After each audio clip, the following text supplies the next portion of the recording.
You're listening to Beyond the Box Art, the fortnightly scale modelling podcast, exploring the stories, creativity and community behind the hobby we love.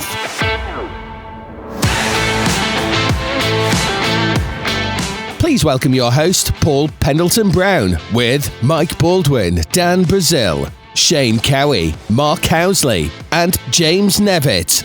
In this episode, we welcome Mark Postlethwaite, aviation artist, historian and co-founder of WingLeader Publications, exploring the research behind iconic aircraft.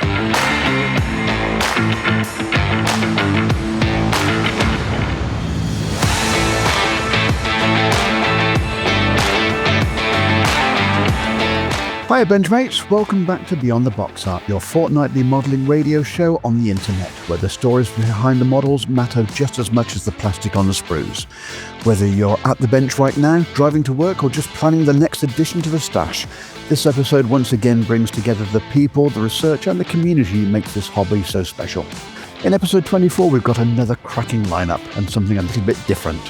We're joined by aviation artist, historian and co-founder of the WingLeader Photo Archive series, Mark Postlethwaite, as we explore the remarkable research behind the books and uncover how wartime photographs can still change our understanding of the aircraft we model today.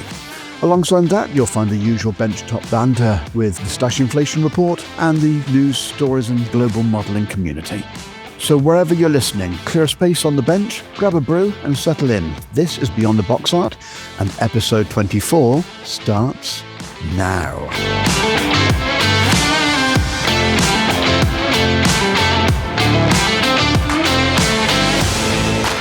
So for this episode, I'm joined by Boulders. Hello all. Dan. Hello Benchmate. And Mark. Hello everybody. Right then, so let's crack on with what we've got on our benches. So let's start off with Boulders. What have you got on the bench? Same as last time, the Imperial Japanese 1/350th Megami. Just waiting on decals. There's no decals in the kit, so that's what I am waiting on. And obviously that possibly will be completed once I am back off my jollies in a few weeks' time. Typical. So there we are, sweating away, and you're actually going on your hollybobs. That's why there's a bucket and spade on the bench as well. Yep. Or is that to clear a buffer of the last build? No, I've cleaned up from the last build, so it's just at the back there waiting. So it'll be completed, put on a seascape, and there'll be pictures on the Benchmates model group once it's complete. Fantastic. So what have you been spending your cash on? A Hasegawa 1/450th QE2. Okay, that's a little bit out of the normal ballpark, isn't it? Yeah, unusual scale. Obviously, I've got the Queen Mary 2, and just by chance, I seen one pop up on eBay, and I thought, right, okay, let's have that one. So I've been selling kits, so I've sold about 25 now, and I've bought back 3 from eBay, so it's not too bad. It's costing me a fortune in cardboard, though, that's for sure. Oh. But no, it's a lovely ship. Obviously, the Benchmates won't be able to see, but the picture is of the lovely... Yeah. I forgot how beautiful the QE2 actually was. Yeah, she's absolutely stunner. So that's going to be done on Seascape. Done a bit of research and found out that the hull was in 4 different colours. Oh? So she was obviously like a dark grey / black, so like a rubber black. Then she had a white trim line. Then she had red. And then had blue anti-fouling. Blue. That's different. There's a picture of her at sea sailing, and you can see as the wave dips down, you can see a blue line. So when I've done a bit of research, it was the anti-fouling was painted blue. It's not somebody who's done a bit of dodgy colorisation of a black and white photograph, is it? No. Well, the QE2 was brought out in the 60s, so no, this is possibly just post-Falklands, so about 83, 84. And it just shows you sail across the Atlantic, and she's got blue anti-fouling underneath. It's the same with the Queen Mary 2 as well. It's got red for the Cunard, so it's got the Cunard red on the bottom of the hull, just so obviously you can see it above the waterline, but underneath is like a browny red anti-foul. So they're using a paint that's not going to be seen. Why spend a fortune on paint where you're going to have to do it where anti-fouling's done once every 5-6 years, depending. If it was normal colour, it would obviously fade straight away, especially depending on what climate they're in. Salt splashing against it constantly from the water. So yeah, it's going to be nice. It's going to be done. I've managed to get hold of some really, really hard to get hold of 1/450th railings.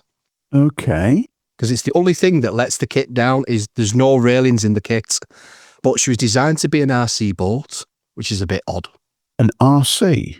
So it's got like a battery pack and like a sealed chamber to put the metal rods through for the propellers. But yeah, I'm not doing that. That's all been left out. It's just going to be a static model QE2 on a cityscape and possibly call her Queen of the Atlantic. And what sort of time period are you looking at modelling? To be honest, it's a bit basic. There's not much detail. I might do something with it.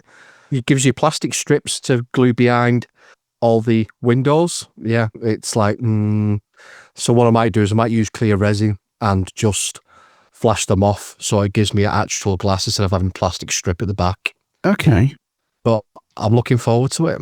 Have you thought about doing a Falklands version with a couple of Wessex?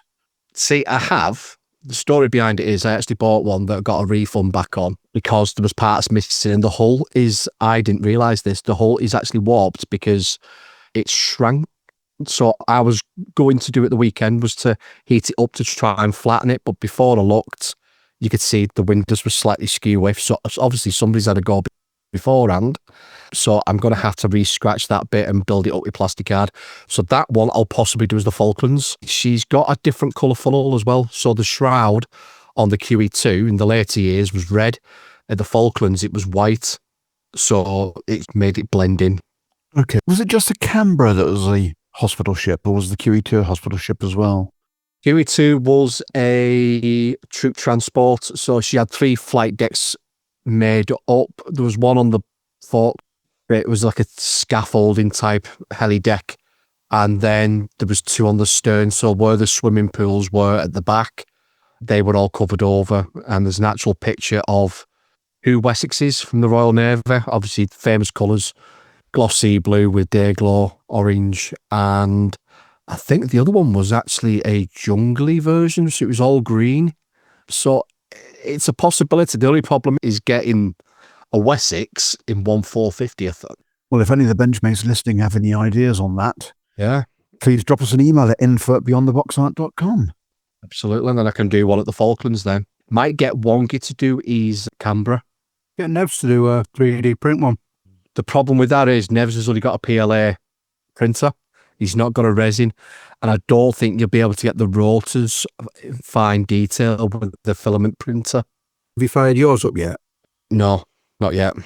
I need to get all the software and everything else, so that's going to cost a couple of quid, so I'll get that after. But it's just the design aspect. I need to go to CAD school and learn all about CAD. That's the thing that is tempting. There is courses. I think Bournemouth University do one. I think that's like an online course where you go through, they teach you how to use CAD, how to do certain things. If I do that, then sky's the limit when it comes to the hobby. If I'm not happy with something and I want to chop it off, I can chop it off and redo something completely different. So it's on my list of things to do. It might be worth seeing if you can get a file already done. What are they called? Is it DTL file or something? I don't know what they call it. STL. STL, is it? Yeah, somebody might, because there's so much out there for us military modelling geeks that, you know, I'm sure you'd find something. Could use 1/350th ones, but they'd just be too small. Yeah. Needs to be the right scale. Okay, so the challenge has been thrown. Let's see if anyone can come up with some STL for 1/450th. Okie dokie. Now, you mentioned the printer, which you got at the show last year over at Samlesbury. Yeah, got it at the kit swap. Isn't the kit swap coming up very shortly? There's the kit swap coming up on the 17th of May. 17th of May, okay. Yeah, at the Canberra Club at Samlesbury. Really, really good. Lots of bargains to be had. I know somebody who's going to have a lot of models there that will have them at a very reasonable price. And come down, come and see us. And The job's yours, Mike. You know the problem, Boulders? Mark's going to look at the models he's got on his table and he's going to be buying them himself, isn't he? no, it doesn't. Actually, he did very well last year. So obviously we took a lot of boxes. Well, once I took the blindfold off, it was all right. Yeah. But I just started selling stuff and it knocked him for 6 a bit. So when he came to, and he was actually like, yeah, you can have that price. And I think he did all right. Once he realised how much he'd sold, I think he saw that it's definitely worth doing again. So it's doing it again this year. Fantastic. Twice the tables this year. So he clears the space in his man cave so he can start modelling and teaching spraying again. And as soon as he's cleared it, he'll buy enough models at Halifax to actually go and fill it back up again. I don't think he will. I think once he realises he's got that space and he's got a table in there, and then we can go down on the weekend, have a cup of tea, chat about history and stuff like that. You nearly said chat then, didn't you? Cheers, Matt. Thanks for that. I was trying to avoid using the duck sound, but you've just now implemented it, so that's not on me. Everyone loves the duck sound. I bet they do. So I think it'll be, especially if he gets a TV on there and plays like, the old usual classics. Battle of Britain, Bridge Too Far, Sink of the Bismarck. Oh, it's all going to be there. Yeah. Oh, dear. There was a film with the Tirpitz in it, wasn't there? The Wars. He was ex-subs, wasn't he? The commandos in the little canoe things. Oh, I'm sure somebody will put us right on that. Yeah, somebody will put us right. I'm sure there was one with the X-Craft submarines going underneath. Sure, it's a John Mills film. That's not Cockleshell Heroes, is it? Yes, it might be. Might be, yeah. The Commandos one, I think, is the Cockleshell Heroes. Yeah, that rings a bell. Oh, there's that many good war films. They're all too good to list. That's the issue. Oh, yeah. The Cruel Sea. Has anybody seen The Cruel Sea? Oh, man, what a film. And of its time, it's so good, isn't it? It really is. Is that the one with the compass rose? That's it. Yeah. What's for dinner? Snorkel. I love that film. Yeah, it's awesome. Anyway, sorry, yeah. Slight digression there. Okay, so we started with Mark. What have you got on the bench at the moment then? Same old thing, the little boats. I'm hoping these will be done this week. Looking okay. I don't know if you can make them out, actually. It's a figurehead from Surprise in 1/64th. And I've got two. I've got another one to do yet, which is going to be painted in like proper colours, skin colour, clothes colour and all that. Whereas the one from the movie, it's like she's done in a verdigris finish at the end. So that's why that's looking like that. And that's pretty much it on the bench, really. Okay, so what have you emptied the shop at Halifax with? I didn't go over the weekend, but I did pick up one of these. Oh, the Henschel. Yeah, 1/32 scale. It's the ICM one, isn't it? It is. Yep. Very nice it is too. It looks lovely on the sprues. Got a couple of books. Old eBay hit the auction site. Oh, the Shipcraft books. They're brilliant, they are. Yeah. Oh, they are really good. What I like about them is they've got a really good section on the models that are available. Unfortunately, probably a lot of them are old hat because it's models that were available as and when they were written. And some of them have been around a while. It gives you an idea what's good and what's bad, that kind of thing. What else have I bought? Oh, I got a old Hasegawa HMS Vanguard, which I was warned about from Mike after I told him I'd purchased it, and he was quite right. It is a little basic, to say the least. A little bit rudimentary, but it'll build okay. I'm sure there's somewhere there'll be additions you can put. It's just an odd scale, 1/450. I was going to ask you, where did you get them railings from? Were they an easy? They weren't easy. Luckily enough, I actually found them and they were being sold by a charity shop. I think it was £8 free post. Where was that, Mike? Was it in Cornwall by any chance? In Plymouth? It could possibly well be. It was the multiple sclerosis. Yes, that's the same one. So I bought their HMS Hood Airfix, and it comes with full etch and decks, which you're just not going to find in that scale. And I've got the Suffolk, comes with decks and etch. And they were for nothing. They were like, I think the Hood was £15. Suffolk was similar. Yeah, really good. And I have scrolled through and seen some of the etch on there, and I might have another look at. But yeah, that's been my purchases this week. Okay, and before any of our benchmates get their pens out and start writing down, yes, some of us do know that Plymouth is actually in Devon and not in Cornwall. Yeah, and I won't mind. I've been there many, many times as well. Been drinking too much of that Plymouth gin, mate. Oh, dear. He's been on the scones for the jam and cream. That gin didn't last long, Dan. Dan, what have you got on the bench? I've been saying it for a few episodes now that I've nearly finished the Ploesti Airfix 1/72 scale Liberator D. It literally is there. I put the propellers on yesterday and I really took my time and did loads of tiny little detail scratching on the propellers, and I used the ammo lock and load. There's a silver in there. And it's great. And I didn't realise the ammo lock and load has a sharpener in the end. So you can really sharpen the pencil and get the tiniest little detail scratches.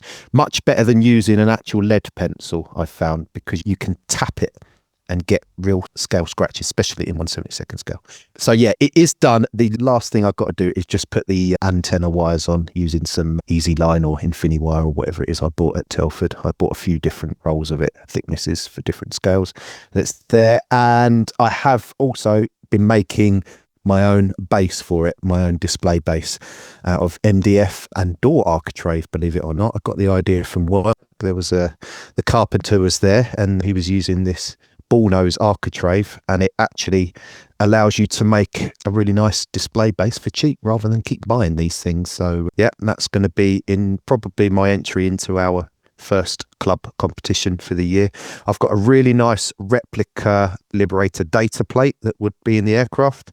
It's got the model number on it and stuff like that. It's beautiful, and it's got the crest of the company on it.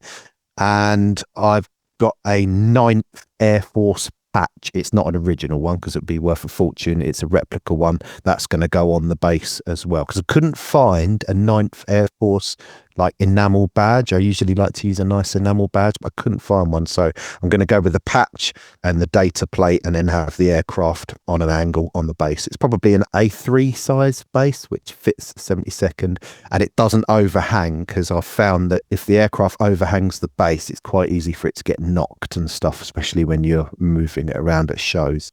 Yeah, so that's nearly there.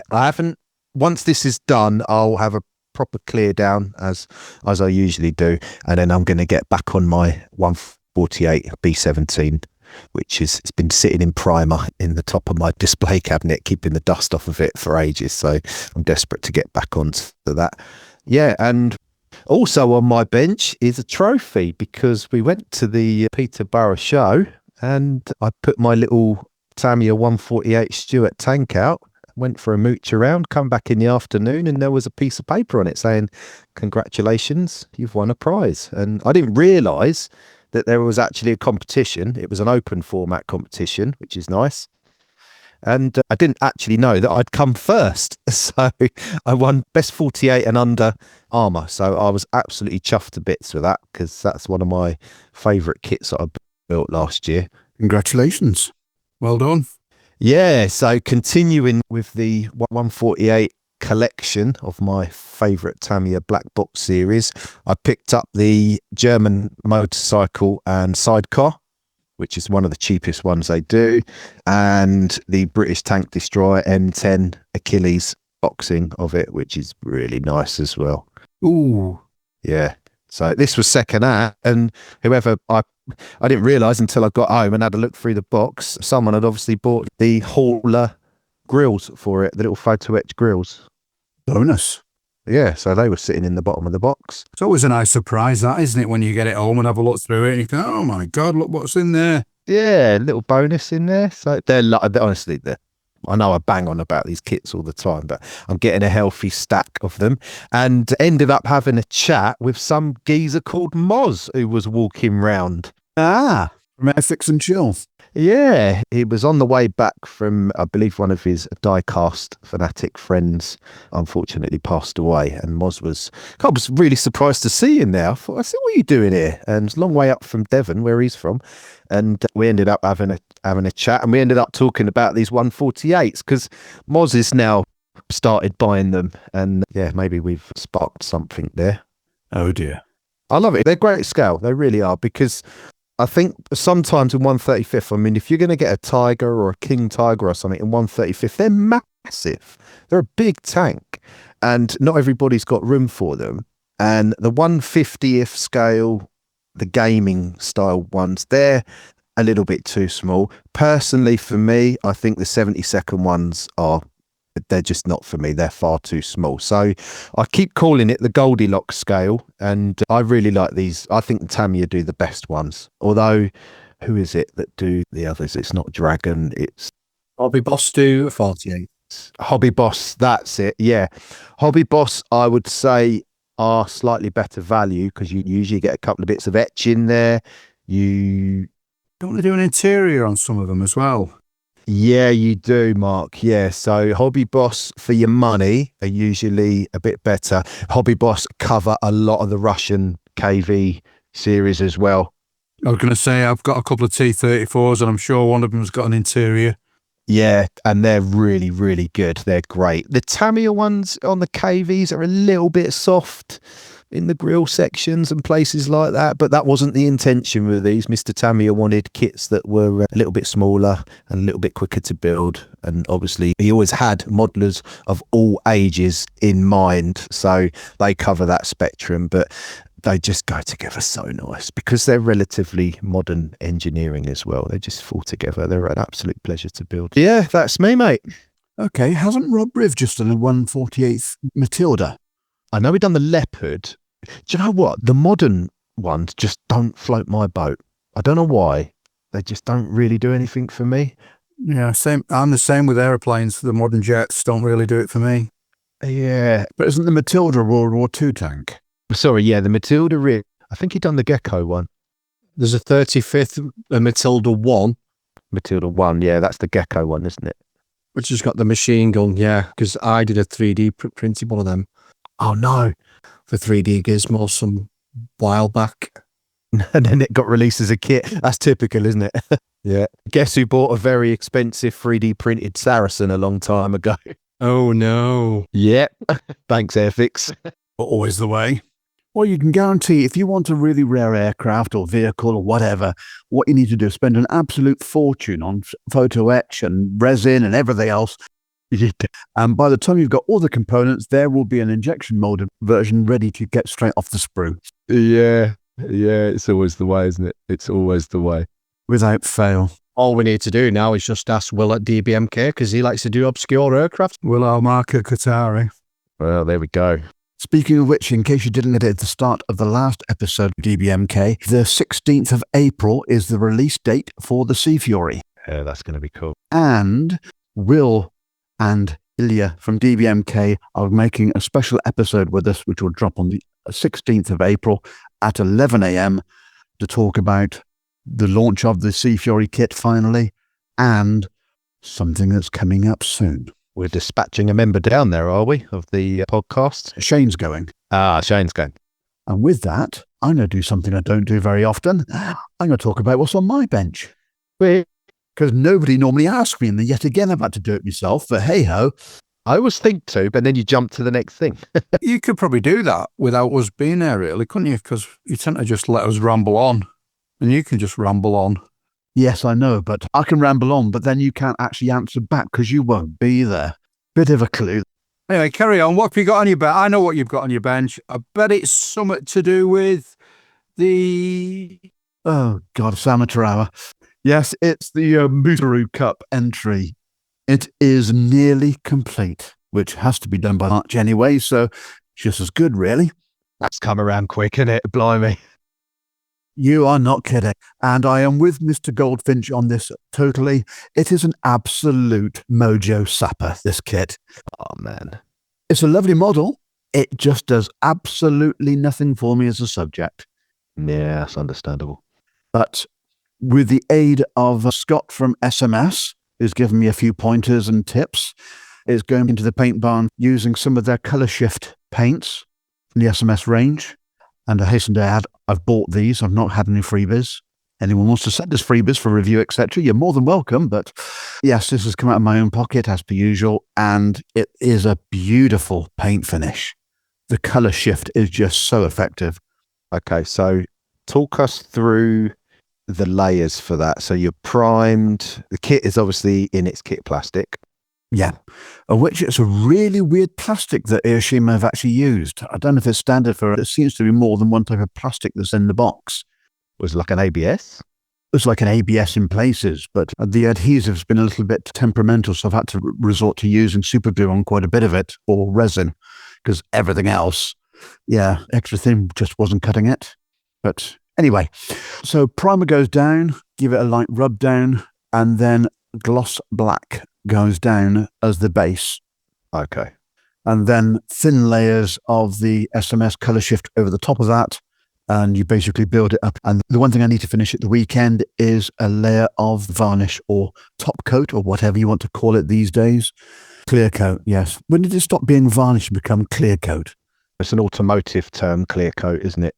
The interior is just about finished. Seat belts, everything else is done. I've actually been modding it quite a bit, but I won't be saying anything about that until it's actually released in the competition photographs. And the effect, as per the brief, is a paint effect for the underneath of the car and not an electronic one. Sorry, just to roll back to that paint. So between them coats, does it dry as quick as the normal lacquers do when you're spraying them? Oh dear. Yeah, because they're like almost, you can pretty much pick it up within seconds after you've painted it, can't you? Yes. Right, okay. I just wondered if, because it's a different type of paint, but it's not, they do dry quick and are handleable. So, yeah. Yeah, very much so. But I'm giving it a rub down using the Albion Alloys sanding spray. Okay. So the sort of the 3,200, the 4,000 and the 8,000 grit. I'll say grit. It feels like paper. Yeah, you wouldn't think there was anything on it, would you? It's that smooth in a way. Yeah, quite. But it's getting there, and you do get a lovely finish at the end of it. And then hopefully we can call it done. Yeah. What was last year's? Last year's was the submarines, mini subs, I think. And the year before that was the armoured truck. What was it? Was it truck? Well, thanks to IPMS Hamilton for organising the Mooseroo Cup. It has been an interesting experience, and we need to work out who's going to be doing the next one. Don't look at me if it's a car. Well, that's the point. You don't know until you open the box. I think we might have to draw short straws for that one. Is it a different podcast that decides what's happening every year? Or No, IPMS Hamilton, they decide it. Okay. Down to them. And it was all because Dave Goldfinch doesn't like cars that we've all been subjected to having to build a car. So my suggestion to all the other hosts is to say that what you really hate at the moment is the subject that you actually really love, and they'll get forward into actually giving you what you need. I hate ships. Absolutely detest ships. I can't stand great big American 4-engine bombers. Well, I was going to say 1/16th scale stuff from Andy's Hobby headquarters, but that's pushing the boat a little bit too far, I think. But that's what I've been working on. And once that's out of the way, I've got a whole raft of stuff, which is primarily 1/32nd Spitz. I'm going to be hopefully cracking on with. Yes. It's very much in vogue, isn't it, at the moment, 32nd scale? The change in job necessitated a slight delay in everything. And obviously, I don't know what the audio is going to sound like when we've actually finished this recording, but for the benefits of our benchmates listening in, I'm actually sat in the control tower at Aberporth Airfield in West Wales, because where I'm actually working now out here, the internet is not great, to put it mildly, and it's even worse at the hotel that I've been staying at. So to make it work, I'm actually sat in work, after work, and recording. There's an aeroplane waiting for you to clear the runway to let him to take off. He's been waiting for half an hour. A miracle, we haven't got any runway lights here. All right. That's got a couple of candles. Do you not take a travel kit down with you, Brownie, with a kit? Yes. Do you have been building? So I've been doing all the sub-assemblies in the same way that Martin does when he's away on flights. But yeah, so I've been doing bits and pieces in the evenings. Are you doing a base for it, Brownie? You'll find out when it's revealed, because otherwise I don't want to give any hints away, but there's something different. And hopefully it'll be a surprise to all of you, because if it gets finished, it'll be a surprise to me as well. But the original plan, unfortunately, had to be curtailed, as it was going to be set in a little diorama with a 148th TF-104G starfighter on a pole behind to represent it being outside the entrance to the museum where Heritage Con is being held. I worked out that the scale difference, I think it had to be something like 243 millimeters behind the car to give the scale representation for the forced scale view. So I'd worked out everything I needed. The only thing I didn't have was the time to do the sodding build. So I've got the kit, but hey-ho, the thought was there. But there's something else instead. But to all of those pods that have put nice coloured changing LEDs underneath the car, just remember it's supposed to be in the early 2000s. They only had fluorescent tubes then. So hopefully you'll get disqualified and I'll win. Hey, win. I read the brief. Anyway, so with that, cash-wise, I've been spending on paints for the Mooseroo. And I've got myself a 1/32nd scale Sea Fury from DBMK. I placed the order just after we finished recording the last episode, so hopefully I'll be getting that in the next couple of weeks' time. But there's just been a release from Phoenix of one of their build books for the Sea Fury with a review of the 1/32nd kit in it, which has just been released. And I've just had a notification that it's been delivered at home, so when I get home at the weekend, I'll be able to have a look at it. But yes, so that should be rather good. I know Wongi spent some money. Yes, he's bought a Hornet and a Sea Fury. From what I've seen of it, it looks absolutely brilliant, and I just can't wait to get my hands on it. Anyway, so that's what I've been spending on. I want to circle back to something that Dan was talking about a little earlier, which was scales of kits, especially armour and aircraft. You're talking about the 1/48th being the Goldilocks scale, and I must admit, scale-wise for me, that is my preferred go-to. For aircraft? For aircraft, yeah. Since the Single seaters, though? any, Really? for any aircraft. Since my cataract operation a few years ago, I had a stash of around about 600 kits that are all 72nd. And like 48th, absolutely fine. Anything smaller than that, I get eye strain like you wouldn't believe. Even with an optivisor on, I just am not comfortable. So Fair enough. I'm now using 48th as my smallest that I normally go to. Depends on what subject it is, though, Brownie, because if, say, for instance, you were building a 72nd XB70 Valkyrie or a 1 to 72nd B36 Peacemaker, it's not that bad. Yeah. I get you, the 72nd Spit, Mustang, 109, Focke-Wulf 190. Yeah. For me, they are too small, but I just think it depends on the subject. Now, the B24 is a pretty notable size, so's the Lank. Yep. For me, it's the cockpit. It's advanced modelers syndrome when you look at the cockpit of a 72nd scale bomber and you're thinking, I need to do something, and it just stresses you out. And Exactly. it's a horrible thing, advanced modeler syndrome. What I wouldn't want to do is basically do a very short bodge job of a cockpit and then spend hundreds of hours doing the outside of an XB70. So it looks absolutely superb, because when you look in there, A, you know that the cockpit's not done. You know the wheel wells aren't as good as they could be. And I just want to concentrate. So my primary scale for everything is 48th. The thing is, though, if you build the 72nd scale Vulcan, the windows are so small on that in 72nd scale, you can't see anything because what colour is it inside? Black. But it won't match the rest of the collection, you see now. So if it's not available in 48th, I'm not interested. It actually is, because Trumpeter are releasing a 48 scale Avro Vulcan and it comes out in 2027. But there were no Vulcans on the airfields that I've worked at, so I'm safe because I don't need one. Yeah. Fair enough. I always found that advanced modeler syndrome always crept in for me when I was doing bigger stuff, because there was more room to do stuff and you had to make it look a little more real, paint-wise. Yeah. And so I used to really struggle with the smaller stuff. There's only so much you can do. I mean, don't get me wrong, there are some amazing modelers out there that can cram all kinds of stuff in there, but that's just not me. So I was quite happy to just do what I could see. And, well, 9 times out of 10, I used to shut the canopy anyway. I won't show it off if I've not done loads in there, for one. And you're right, 72nd scale, really a point on a Spitfire, or something like that. I mean, that's just like a little black bit again, isn't it, really? I will say, armour-wise, I think I'm trying to work it out, because most people would have started out armour at 135th.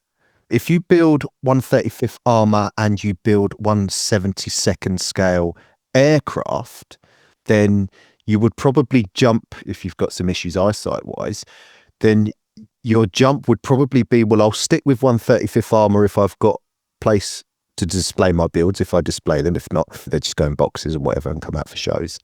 But so I'll stick with 135th, but I'll go up a scale in my aircraft, which is probably what I would do. But then I've jumped down to 148 in my armour because I love the scale.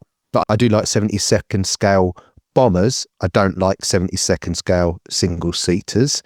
I prefer 48, and I've now got a little collection of 32nd Tamiya single seaters.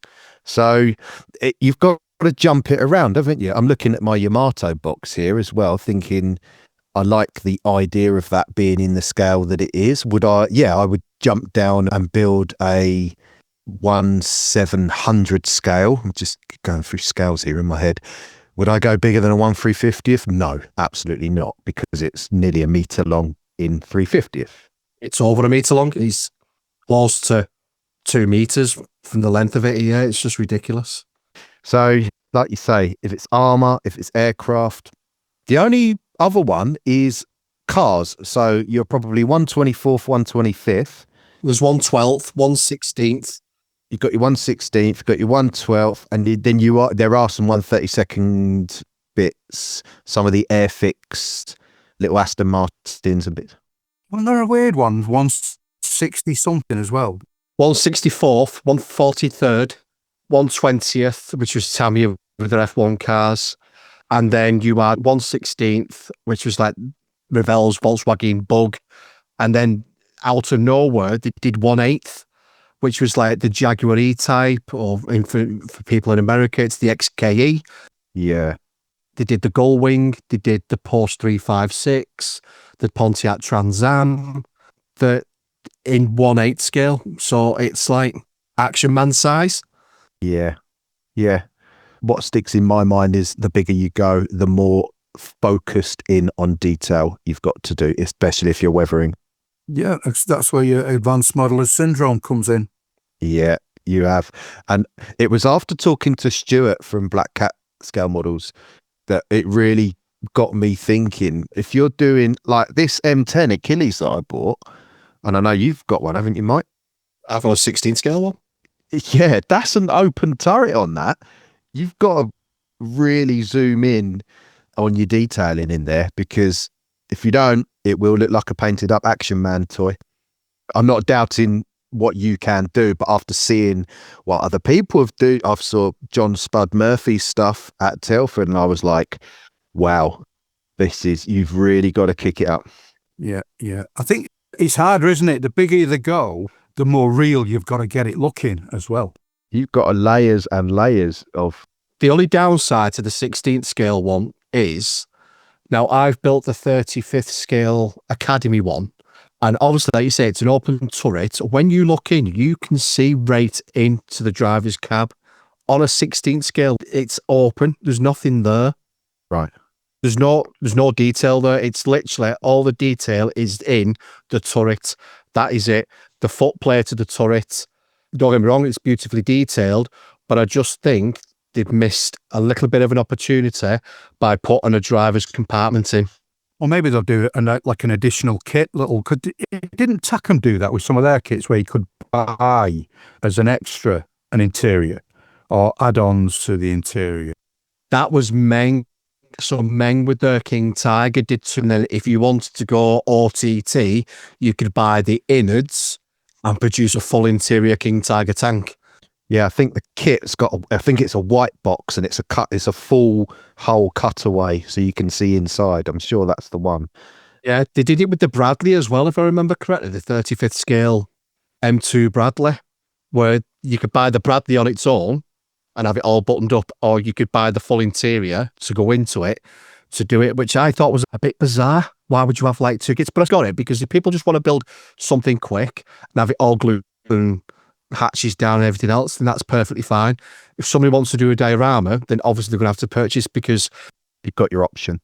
when Tacom did the King Tigers with the full interior and the Panthers, how many people would have actually glued all that bits together? They'd have just built the minimum shell parts to be able to put the body together, and then to be able to put the two, because once it's all glued up, you can't see it. And that's one thing I don't get with full interior kits. Why have all that? You know it's going to be there, but yet you can't show it off. So then you've got to do like the explosive elements where it's all in layers. So you've got the turret on a rod. Yeah.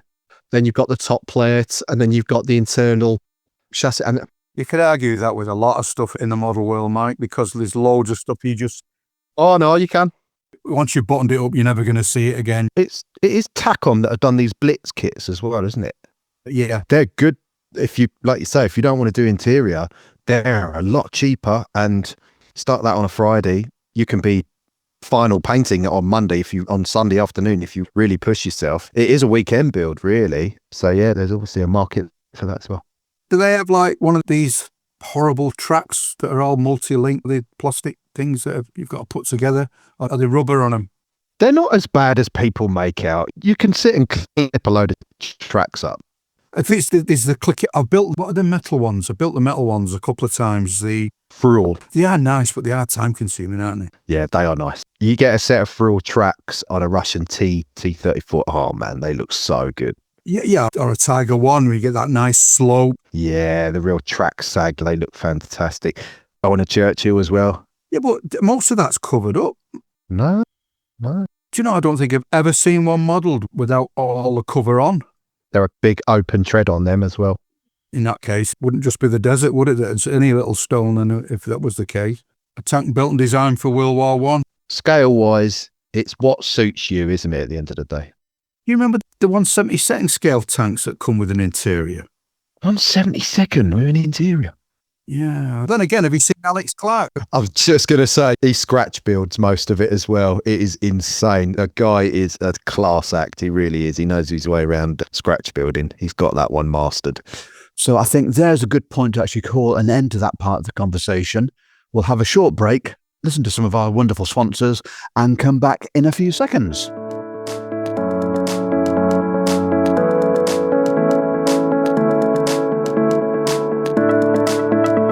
Beyond the Box Art is brought to you by Ammo by Mig Jimenez, Fishcom Model Company, Guideline Publications, Phase Hanger Resin Accessories, and the Scale Modelers Supply.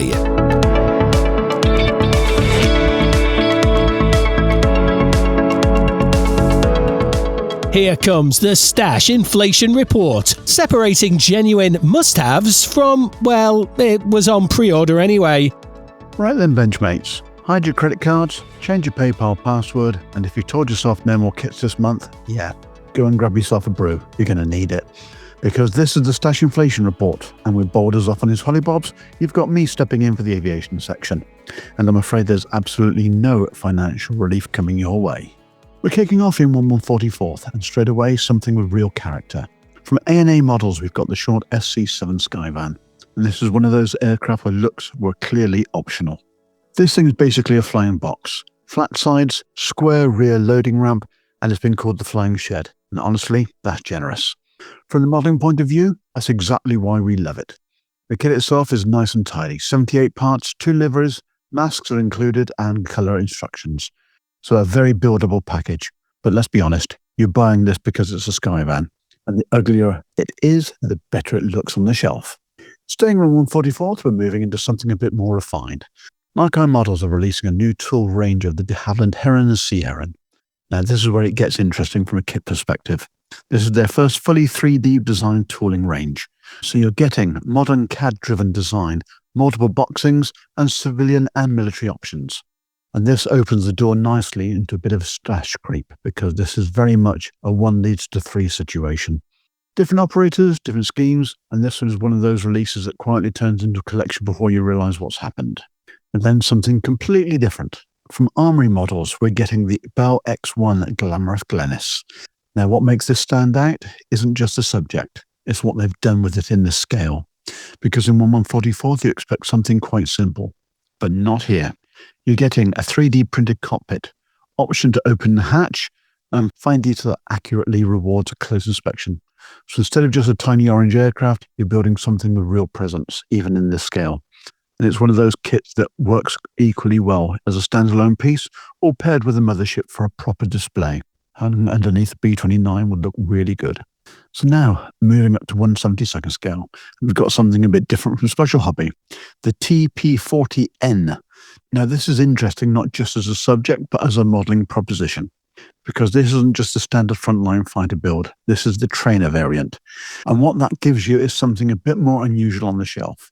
From a kit point of view, you're getting mixed media, injection molded plus 3D printed parts, good surface detail, and that slightly off-center subject choice we all secretly enjoy. It's one of those builds that stands out, not because it's flashy, but because it's different. So, no 148th, and things are a bit more serious. From Models Fit, we're getting the Martin AM1 Mauler. And this is one of those kits where the subject alone does most of the talking. Big, aggressive, absolutely loaded with presence. From a kit perspective, expect high detail typical of models fit, complex build in places, and plenty of opportunity for weathering and loadouts. This is not a quick weekend build, this is a project kit, but when it's done, it's going to dominate the shelf. So that brings us right up to date. Kinetic are delivering a couple of very tempting modern subjects. First up, the Leonardo M346 Infraque Tricolori markings. This is a kit built from a kit. Yes, you heard that right. Back in 2025, the Italian Air Force announced that the M346 was going to be the new mount for the National Display Team and showed a full-size replica of the aircraft in Fracche Tricolori markings. But the real thing hasn't flown yet, so this is literally a kit of a kit. Alongside that, we have an ROCAF F-16V Block 70. And this is where the hobby meets the present day, with a modern avionics fit, upgraded configuration, and clean but beautiful lines. And importantly, this isn't history, this is right now. Now, this one is interesting. From Hachika Prints in France, a 1/35th scale SA342M Gazelle. Now, immediately, that scale changes things, because 1/35th means it's perfectly alongside armor builds, opens up diorama options, and crosses into the AFV world. Being a 3D printed kit, expect fine detail, delicate parts, and a bit more care and assembly is going to be required. But the payoff is detail you just don't get in injection molding. This is one to watch, especially if you fancy something a bit different in your rotary stash. And finally, Airscale are giving us a 1/32nd Typhoon conversion, taking the car door variant to a bowl top, which is a far better looking aircraft in my opinion. From a modelling perspective, this is a big deal, because it's not just cosmetic, it's a new canopy profile taken from the DBMK Sea Fury, so injection molded perspex. This is one of those upgrades that can completely transform a build. Now, just when you thought you might escape, nope, quick newsflash from Qatari Models. Mark has done it yet again. They've announced their 1/32nd Spitfire Mark 1 PR Type B. This is an exclusive limited edition of just 2,000 kits worldwide, and once they're gone, they're gone. From a kit perspective, you're getting 150 parts, 13 newly tooled parts. PR-specific features include unarmored windscreen, PR canopy blisters, a 29-gallon fuselage tank, camera installation with lens bearings, and the modified engine cowlings. So this isn't just a rebox, it's a purpose-built PR variant. You also get cartograph decals with two 212 Squadron options, and that early war reconnaissance look that is subtle but very, very appealing. And there's the exclusivity. Kits are hand numbered, with number 1 being auctioned off, with proceeds going towards the Spitfire PR1B November 3069 Memorial Project. So there's a proper heritage connection behind this release as well, and it will never be re-released. Pre-order bonuses include a Darrell Leg art print, 3D printed exhausts, and a few extra goodies for those early buyers. This is expected to ship in Q3 of 2026. Qatari are continuing their plan of 1 PR Spitfire a year, which is brilliant news and absolutely terrible for your wallets. So there you go, from flying sheds to supersonic rockets to Cold War icons to modern frontline jets. If this isn't just stash inflation, it's a full tour of aviation. But your stash, yeah, that's just grown again, hasn't it? Admit it. So with that, Dan, over to you, mate. Right then, cheers Brownie. Aircraft safely parked, tea still warm, and wallets already starting to tremble. Because now we roll the armour out of the hangar and straight onto the bench. And yes, this is where things start to get expensive. First up, something a little bit different and actually rather useful from AFV Modeler. They've released a 1/35th M10 Achilles driver's compartment set designed specifically for the Tamiya kits. And if you've ever built one of those, you'll know that the front hole is a bit of a void. Well, AFV Modeler, what they've done here is scale down their larger 1/16th offering into something far more accessible and crucially far more buildable. You're getting all the key internals, gearbox, final drive housing, driver's floor, instrument panel, even the seats, all 3D printed and simplified where possible to make assembly a bit less of a headache. This is one of those upgrades that doesn't scream for attention on the box art, but once you know it's there, you can't unsee the absence without it. Perfect for anyone wanting to lift a classic Tamiya kit into something far more modern in terms of detail. Next up, something with a bit more personality and a proper bit of British wartime charm for mini art. This is their 135th Dingo Mark III scout car with crew, and honestly this ticks a lot of boxes, possibly something I might break my 135th hiatus to buy. The real Dingo was a tiny two-man reconnaissance vehicle, fast, low and surprisingly well armoured for its size, designed for sneaking about rather than slugging it out, and served right across North Africa, Italy and Northwest Europe. Think eyes and ears of the army rather than fists. The Mark III variant brought in improvements like a waterproof ignition system, handy when the British weather or European rivers got involved, while keeping that brilliant pre-selector gearbox that gave it 5 speeds forward and reverse. Yes, reverse. Imagine that in a car park. Now, Mini Art's take on it is exactly what you'd expect. Highly detailed, plenty of sharp exterior features, photo etch included, clear parts, stowage, and 4 marking options straight out of the box. But the real win here is the crew figures. Properly sculpted, winter gear, full of character. This is a diorama waiting to happen straight out of the sprues. Due for release in about a month, so consider this your official warning. Now, if your reconnaissance tastes lean towards the Desert Raiders, I know mine do, Thunder model have got you covered. Coming in April is the 135th LRDG F8 pilot car, and this is a classic long-range desert group stuff. We're talking heavily modified vehicles designed for deep desert operations, long-range patrols, navigation across nothing but sand and stars, and operating miles behind enemy lines.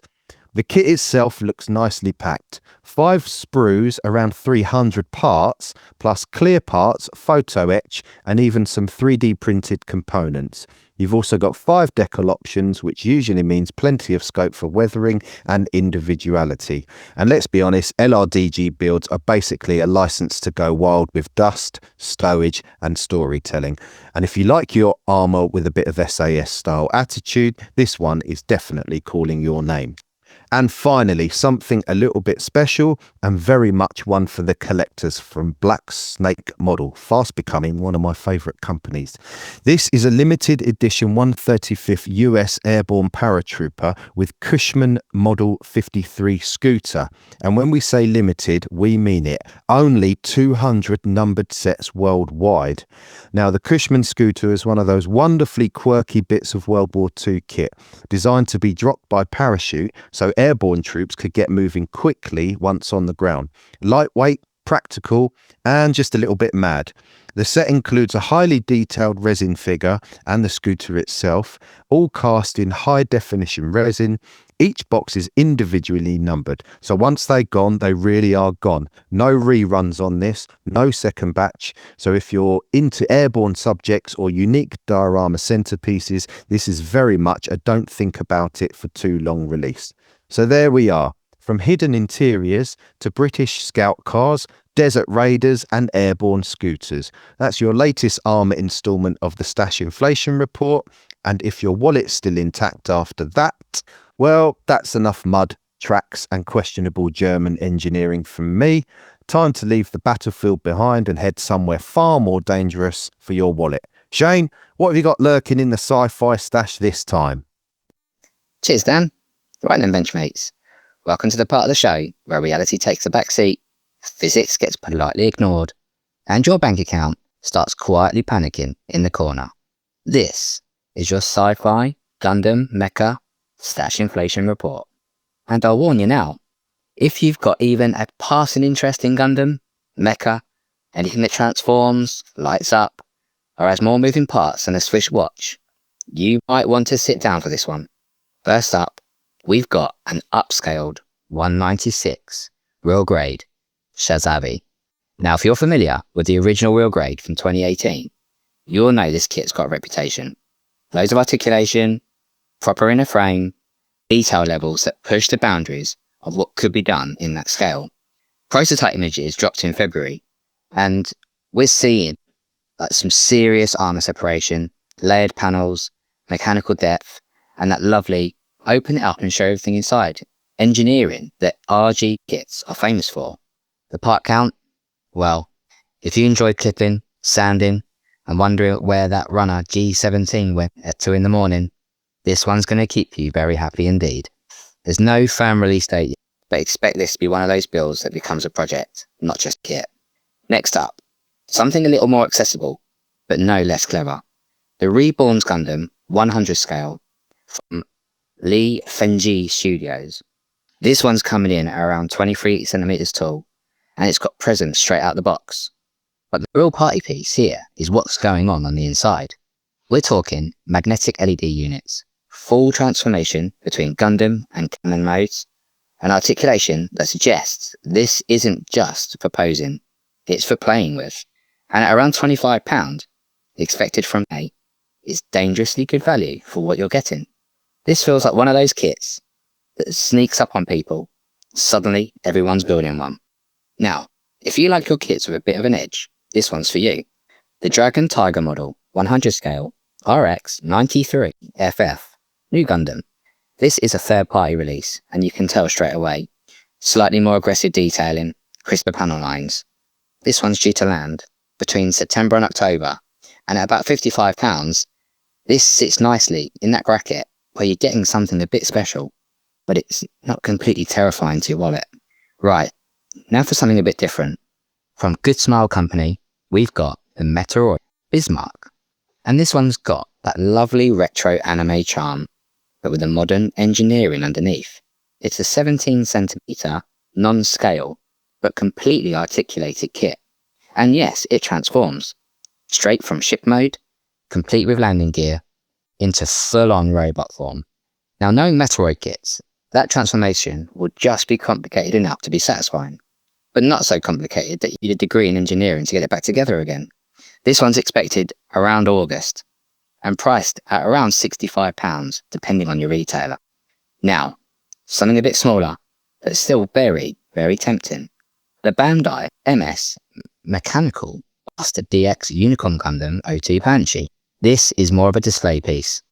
About 13 centimeters tall, but the level of finish here is where it shines.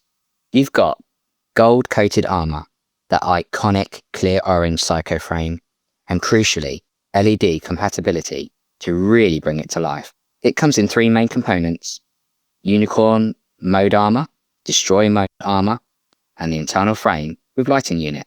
So there's a bit of modularity in how you display it, and at around 800 yen, expected late August. And finally, something that feels like it's come straight out of the premium collector's cabinet, the Zero World 100 scale Dark Wave. Now this one's bringing everything to the table. You've got a die-cast inner frame, always a good sign, plus a full suite of weapons, beam rifle, pistols, Gatling gun, even storage boxes that double up as cannons.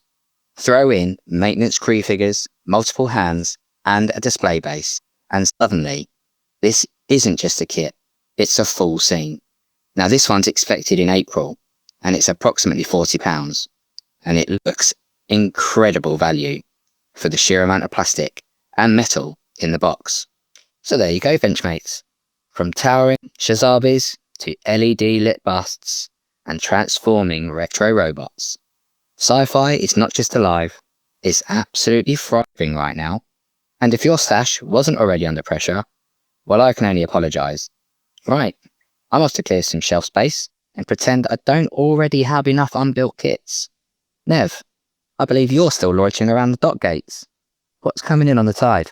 Right then, while the rest of you have been loitering around the dock gates, pretending you know what a bollard actually does, I've been down on the slips, keeping an eye on what's floating into the stash. And trust me, there's plenty on the horizon. We'll start with Hong Kong-based Snowman Model, who are bringing back their 1/700th Gearing class destroyer, USS Frank Knox. And this isn't just a straight rebox. This one's been given a proper facelift with photo etch and 3D printed upgrades to sharpen everything up. Now, the Gearing class really were the peak of US Navy destroyer genealogy. 3 twin 5-inch 38 caliber turrets, a forest of Bofors anti-aircraft guns and torpedoes. Basically, if a target floated and moved, they could ruin its day. Frank Knox herself carried a bit of heritage too. She was named after Roosevelt's Secretary of the Navy, a man who saw the fleet grow from pre-war planning right through to total war Pacific conflict. Full hull, injection moulded, and if you've got even a passing interest in USN history, this is one to have on your radar. Now then, something a bit larger, much larger. Verifier are re-releasing their 1-350th Yamato, but this time stepping back to her 1941 configuration. And this is where it gets interesting, because early war Yamato looks almost like a completely different ship compared to the battle-hardened version we all recognise from 1945. Cleaner decks, less clutter, and those additional 6-inch triple turrets on the wings, giving her a very different silhouette. Expect the usual Verifier quality, injection moulded base, likely supplemented with 3D printed details, and a really nice opportunity to model Yamato before the war started bolting things onto her at a frantic pace. Going modern now, and 3D Wild are bringing us a 1-350th Tarawa class amphibious assault ship. This one's fully 3D printed and gives you the option to build any of the 5 ships in the class. Those are Tarawa, Bellowwood, Nassau or Peleliu. Details are a bit thin on the water at the moment, but if the modern US Navy is your thing, definitely one to keep a weather eye on. Now, here's a name you might not have heard rolling around the bench before, and that's Spala, based in Ukraine. They're producing a range of 3D upgrade parts for the Revel 1-350th Bismarck. We're talking the big stuff. The 38cm main gun turrets, both with and without blast bag, plus the aft fire control post. And they've already released the 15cm secondary turrets as well. So if you're deep into your Kriegsmarine builds, this is one of those manufacturers you'll want firmly plotted on your chart. Continuing with kit support, and Flyhawk are lining up a series of upgrade sets for their upcoming 1-700th Admiral Scheer. You're getting anti-aircraft gun sets, both 20mm and 37mm flak, plus paint masks and a wooden deck, all of which should really elevate what is already shaping up to be a cracking release of one of the less talked about Deutschland-class ships. Now for something a bit more submerged. OKB Grigorov continue their Cold War submarine run with a 1-350th HMS Swiftsure, depicted as she appeared at launch. Swiftsure was the lead boat of her class, serving the Royal Navy from the early 70s through to the 90s, right in the thick of that silent underwater chess match. As you'd expect, it's a resin kit. 8 parts, nice and clean, and supplied with a display stand so she can sit quietly, judging the rest of your shelf. Back to battleships now, and Trumpeter are continuing their 1-350th Revenge class series with HMS Resolution. Now, Resolution had a short but rather eventful wartime career, serving as convoy escort, fighting in the Battle of Narvik, and her involvement in the controversial attack on the French fleet at Mers el Kabir.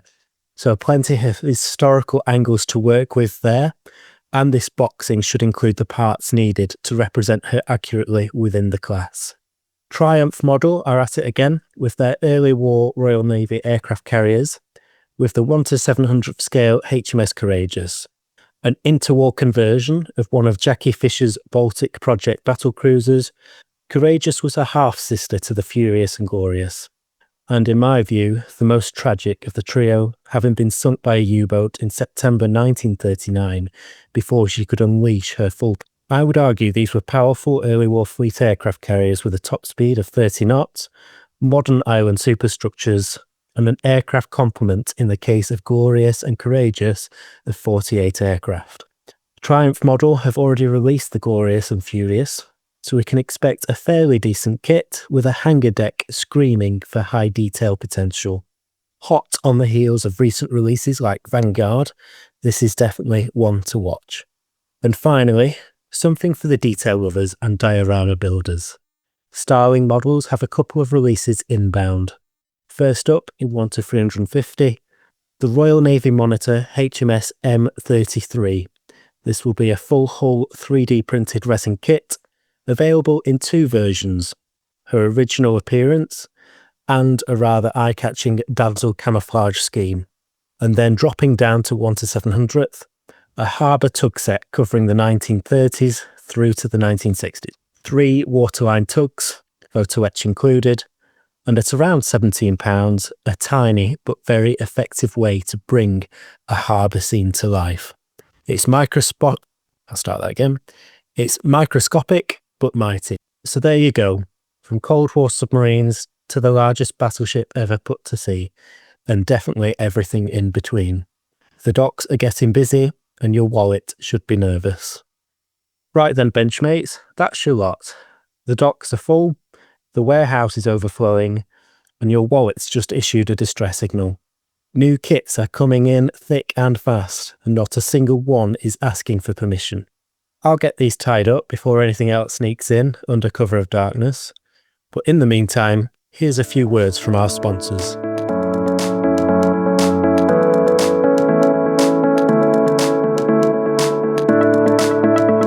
Fishcop Models, elevating scale modeling to an art form. Experience highly detailed 3D printed upgrade parts that bring true authenticity to your builds. Creators of the acclaimed Rolls-Royce Merlin engine set for both the Kotari Spitfire and the Dambusters set for the Border Models Avro Lancaster. For bespoke design and printing, our service is as precise as it is personal, all at a reasonable price. Please take a look at our products on www.fishcopcompany.de. Shipping is available for all of our products worldwide.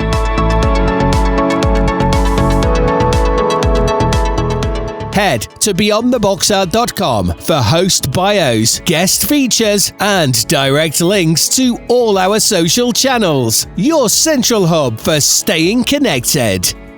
And now, our featured interview. Conversations with the people shaping the hobby, from individual modelers to leading manufacturers, exploring every aspect of scale modelling together.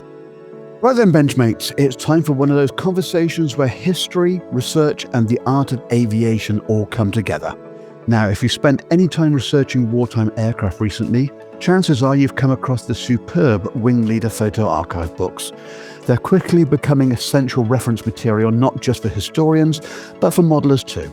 Packed with incredibly detailed photography, careful analysis, and captions that often reveal details many of us would otherwise miss. Behind the work is the man we're delighted to welcome at the show today, aviation artist, historian, and the co-founder of WingLeader, Mark Postlethwaite.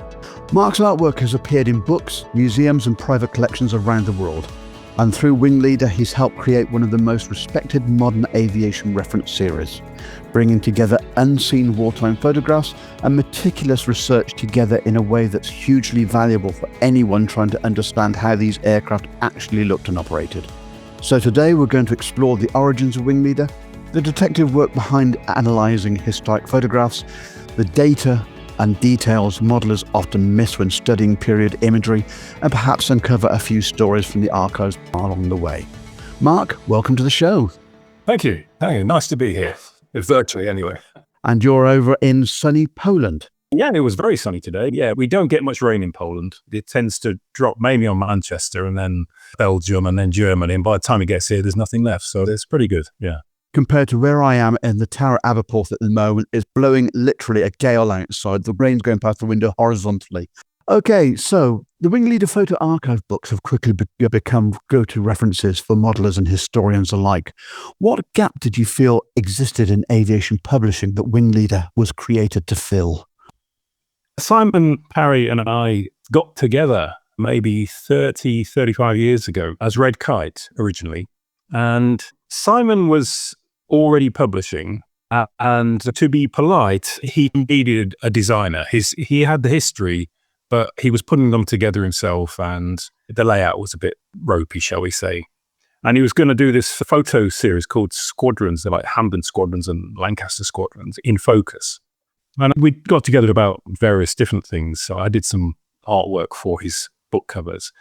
And I said, do you want me to have a go at designing these books? Because I think I can improve them. And yeah, Simon, being very laid back, just said, yeah, go ahead. And so that's what we did. And we kind of started to work on the books, which was the In Focus series.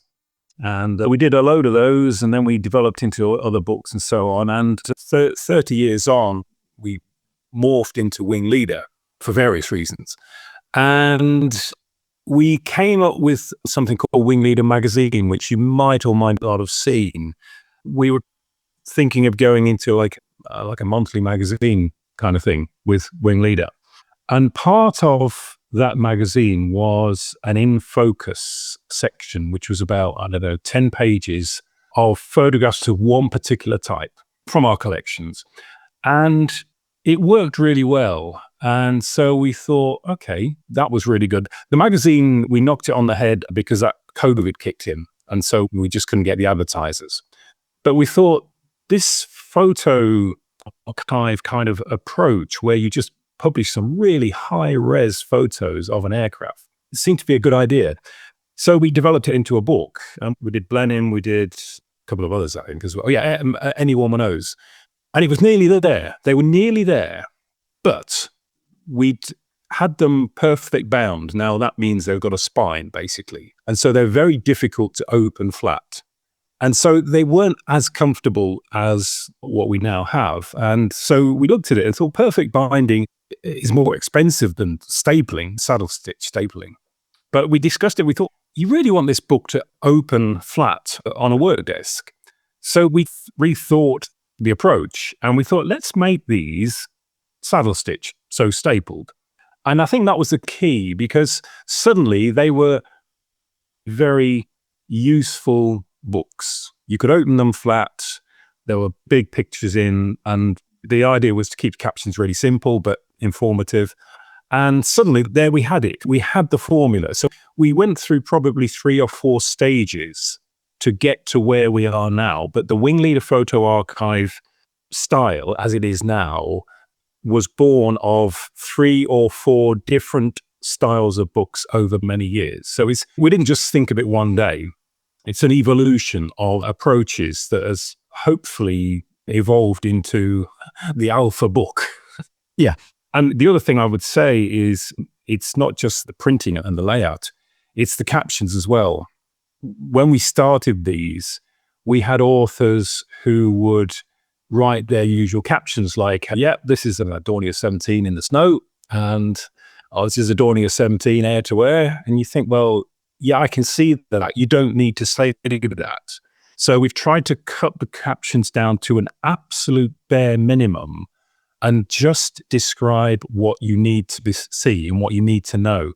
So we cut all the fat. I mean, we still have authors who try to do that. They'll say, oh, yeah, this is a superb picture of a close-up. Yeah, well, you can see it's a close-up. We can see it's a good picture. We can see it's in the snow. Just tell us what that aerial is, or tell us what that marking is, or tell us what that hole is. And that's what we're still refining it, but that's where we're going with the series. And modelers like it. Yeah, so it's the end of a very, very long evolutionary process, really, in a nutshell. Yeah, I must admit, I've got about 20 of the series myself, and the Meteor reference came out just in time, obviously, for the Revell 132nd kit that came out, which was perfectly timed. But the reference material and angles and information that's in there with my background with the aircraft, it's absolutely on the money, without question. There's a lot of aviation nuggets, shall we say, scattered throughout that you can find. And it's a case of, okay, a lot of people wouldn't know these points of reference that you're talking about, and it just brings it to life.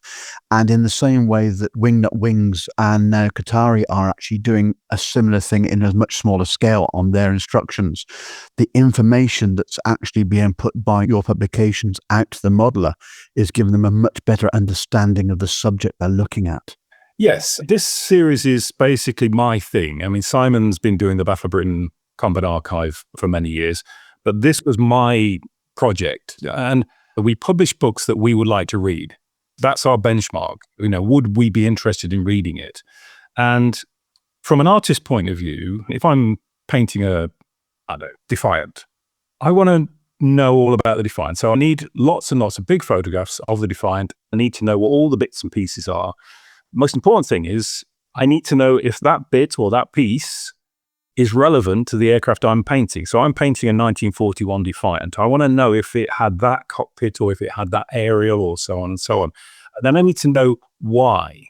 Why would it? Because you can look at a photograph and say, well, look, that's taken in 1941. It hasn't got that. It hasn't got that. Fine, I'll do that. But it's much better if you understand why it hasn't got that thing. So, I mean, for example, if you're painting a Defiant in mid-1941, depending on where in the country it is, if it's on the south coast, it's got VHF radio, so it's not going to have the rear aerial. They would have taken that away. We've just done the Defiant book now. That's why it's fresh in my brain. But if it's up on the Scottish coast, it's probably still got two aerials because they weren't distributing the VHF or they needed them on the south coast. So you can get a picture and say, well, yeah, it's only got one aerial. So fine, I'll paint it. But it helps, if you're thinking, well, I'm painting this from, let's say, 1940, then you think, well, yeah, it probably still would have the rear aerial and would have an aerial wire between them. And so the aim of our books is to explain all this so that the modeler can make their own informed choice based on the period or the theatre that the aircraft is operating in. Yeah, there's a lot of detail in there that wouldn't normally be highlighted, and you just wouldn't pay it any attention. But when you see little lines go into it, that's brilliant. I think that's fantastic. The arrows. Yeah, Simon is very keen on the arrows because he said you flick through a book, and you might read the odd caption or so on. You see an arrow, you think, oh, what's that pointed to? That must be interesting. So you then read the caption. Arrows are really useful for drawing you in as a reader. But yeah, absolutely. And we do the ABCs and so on. But the other thing about these books is that obviously we've got the archive where we've got these really high-res photos that we've built up over 20, 30 years. But what I do as the commissioning editor, once the author has given me their layout or their captions, I'll look at each photo and I'll look closely at each photo. And my background as an artist, but I'm very good at spot the difference things. So I look at an aircraft and I think, well, what's that little lump there? Or what's that aerial there? Is it a scratch? And so I go in and no, it's an aerial. And the author maybe hasn't mentioned that. And what I say to our authors is don't ignore anything. If there's an aerial that you don't know what it is, don't say in your caption, this aerial is unknown, because only you don't know. There's got to be somebody out there who does know. So what we do is we really dig into it and we find out what it is. I tell the authors, find out what these aerials are. Don't ignore them. Those are the little golden nuggets for us boys.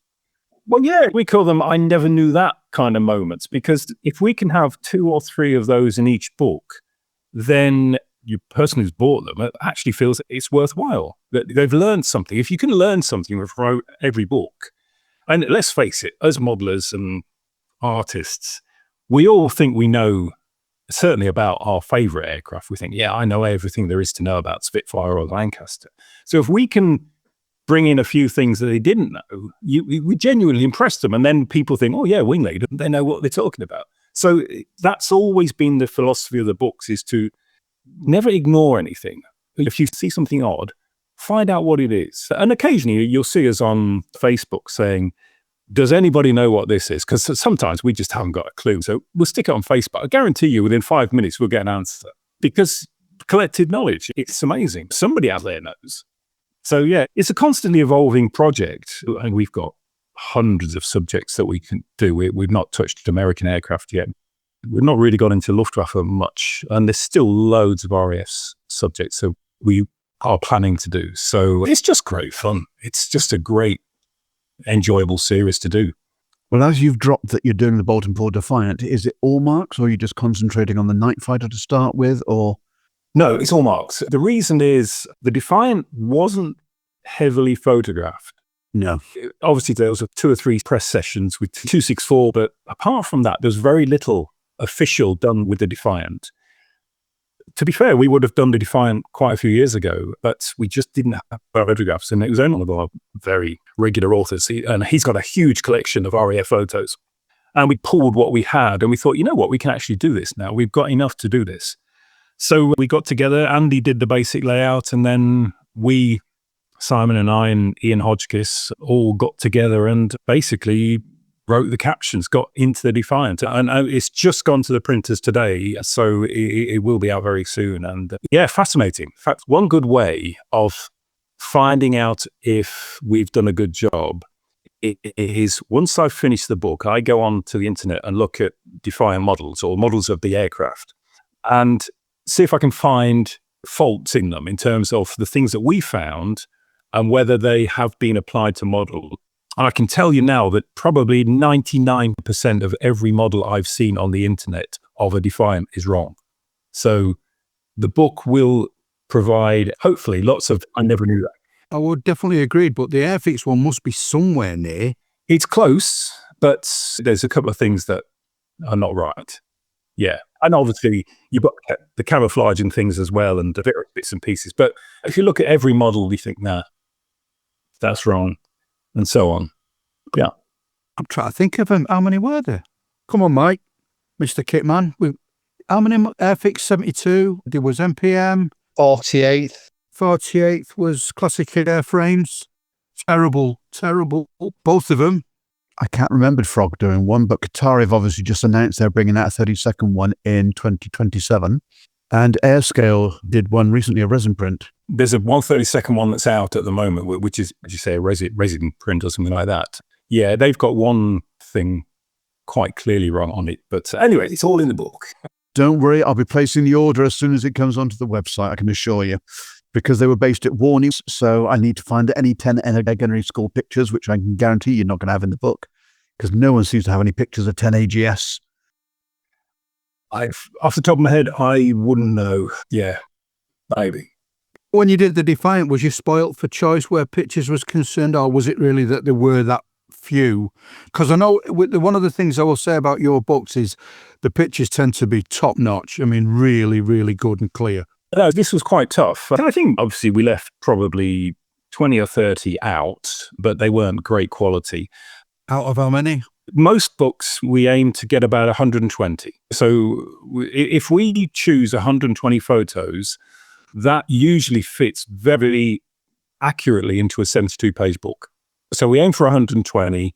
I guess we had about 150. So some of the ones we left out were pretty ropey. In fact, some of the ones we put in are not the apex of quality, but they are very rare. There's some really rare ones, rare codes, and yeah, they just show different things. I mean, to be fair, Defiant, there's a lot of well-known photos because they're the only ones that really go into the detail, but we've got them in very high res, so you can go in and see the detail. And that's why you pick up the things that haven't been picked up by model companies.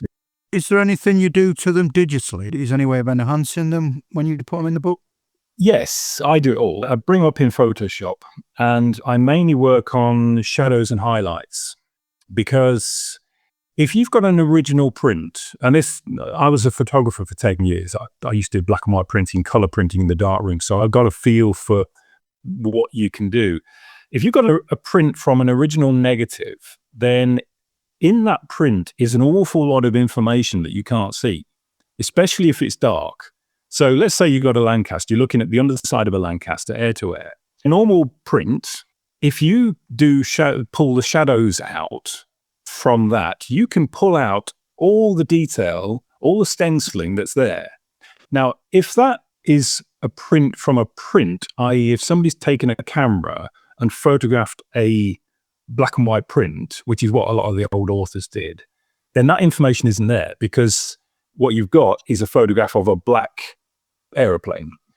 You've kind of got an original raw image, haven't you, in a way? Yeah, but if you've got a print from a negative, which is obviously a lot of what we have are original press photos from World War II, then inside that photo, even though if you look at it with your own eyes, you can't see the detail, Photoshop will pull it out because the information is there, and it's amazing. It really is amazing. And that's how you can tell whether you've got an original photograph or whether you've got a copy print.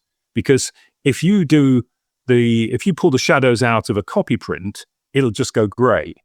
But if you pull the shadows out of an original print from a negative, you suddenly get all the detail. It's amazing. I have to do a video for it or something so we can demonstrate it. So you're saying you've actually got the negative? No, as long as you've got a print that was printed from a negative. Oh, right. Because I was thinking then, aren't you pretty much doing the same as what the other people would have done, where they've took a picture of the picture? Like I say, if you've got a print from an original negative, what happens? We scan it. What happens is, if you think about when you're in a dark room, you expose a piece of paper with light through the negative. And so all that information in that negative goes in, and then it's covered, let's say, by the black. It gets darker and darker. You can pull that out.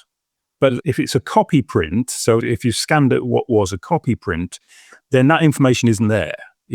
Because what you're copying is just the underside of a black Lancaster. So anyway, trust me, the information is, we pull out these shadows quite a bit, especially for the bombers, so that you can actually see. So a lot of the photographs in the archive series look slightly grayer.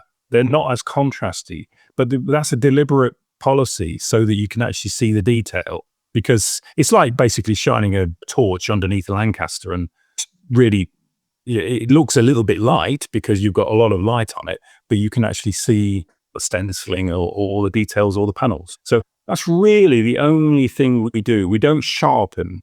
I don't see the point in sharpening. It's either, it is what it is. But certainly shadows and highlights, we do that. And I love the way they show off the paint, the finish, the true matte on some of the aircraft. Yeah. So that's all we do. We certainly don't colorize. We don't sharpen. We just work with what we've got and optimize it as best we can, pull out the detail. Yeah.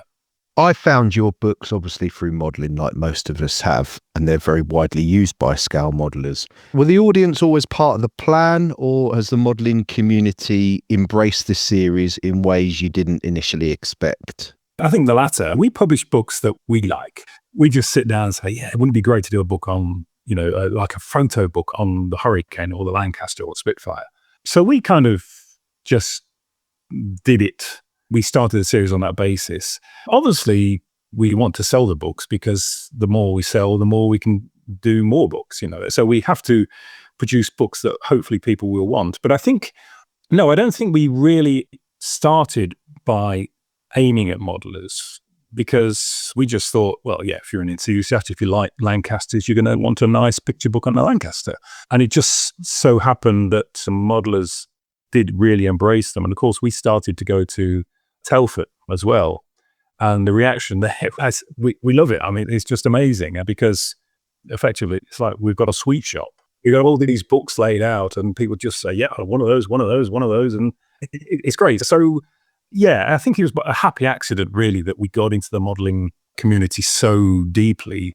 But looking back on it, maybe it was obvious all along that they would be our main customers. I don't know, but we didn't aim in the beginning, no. They seem the perfect fit. I mean, I'm late to the party. I literally saw your books for the first time last year at Telford, and I'm a US heavy bomber nut, but I want to start doing some other types. So the Liberator particularly. So your two books on the Liberator in Coastal Command Service and the Royal Canadian, the Transport Variants book, they were just like, I couldn't have asked for better for exactly what I'm thinking about building.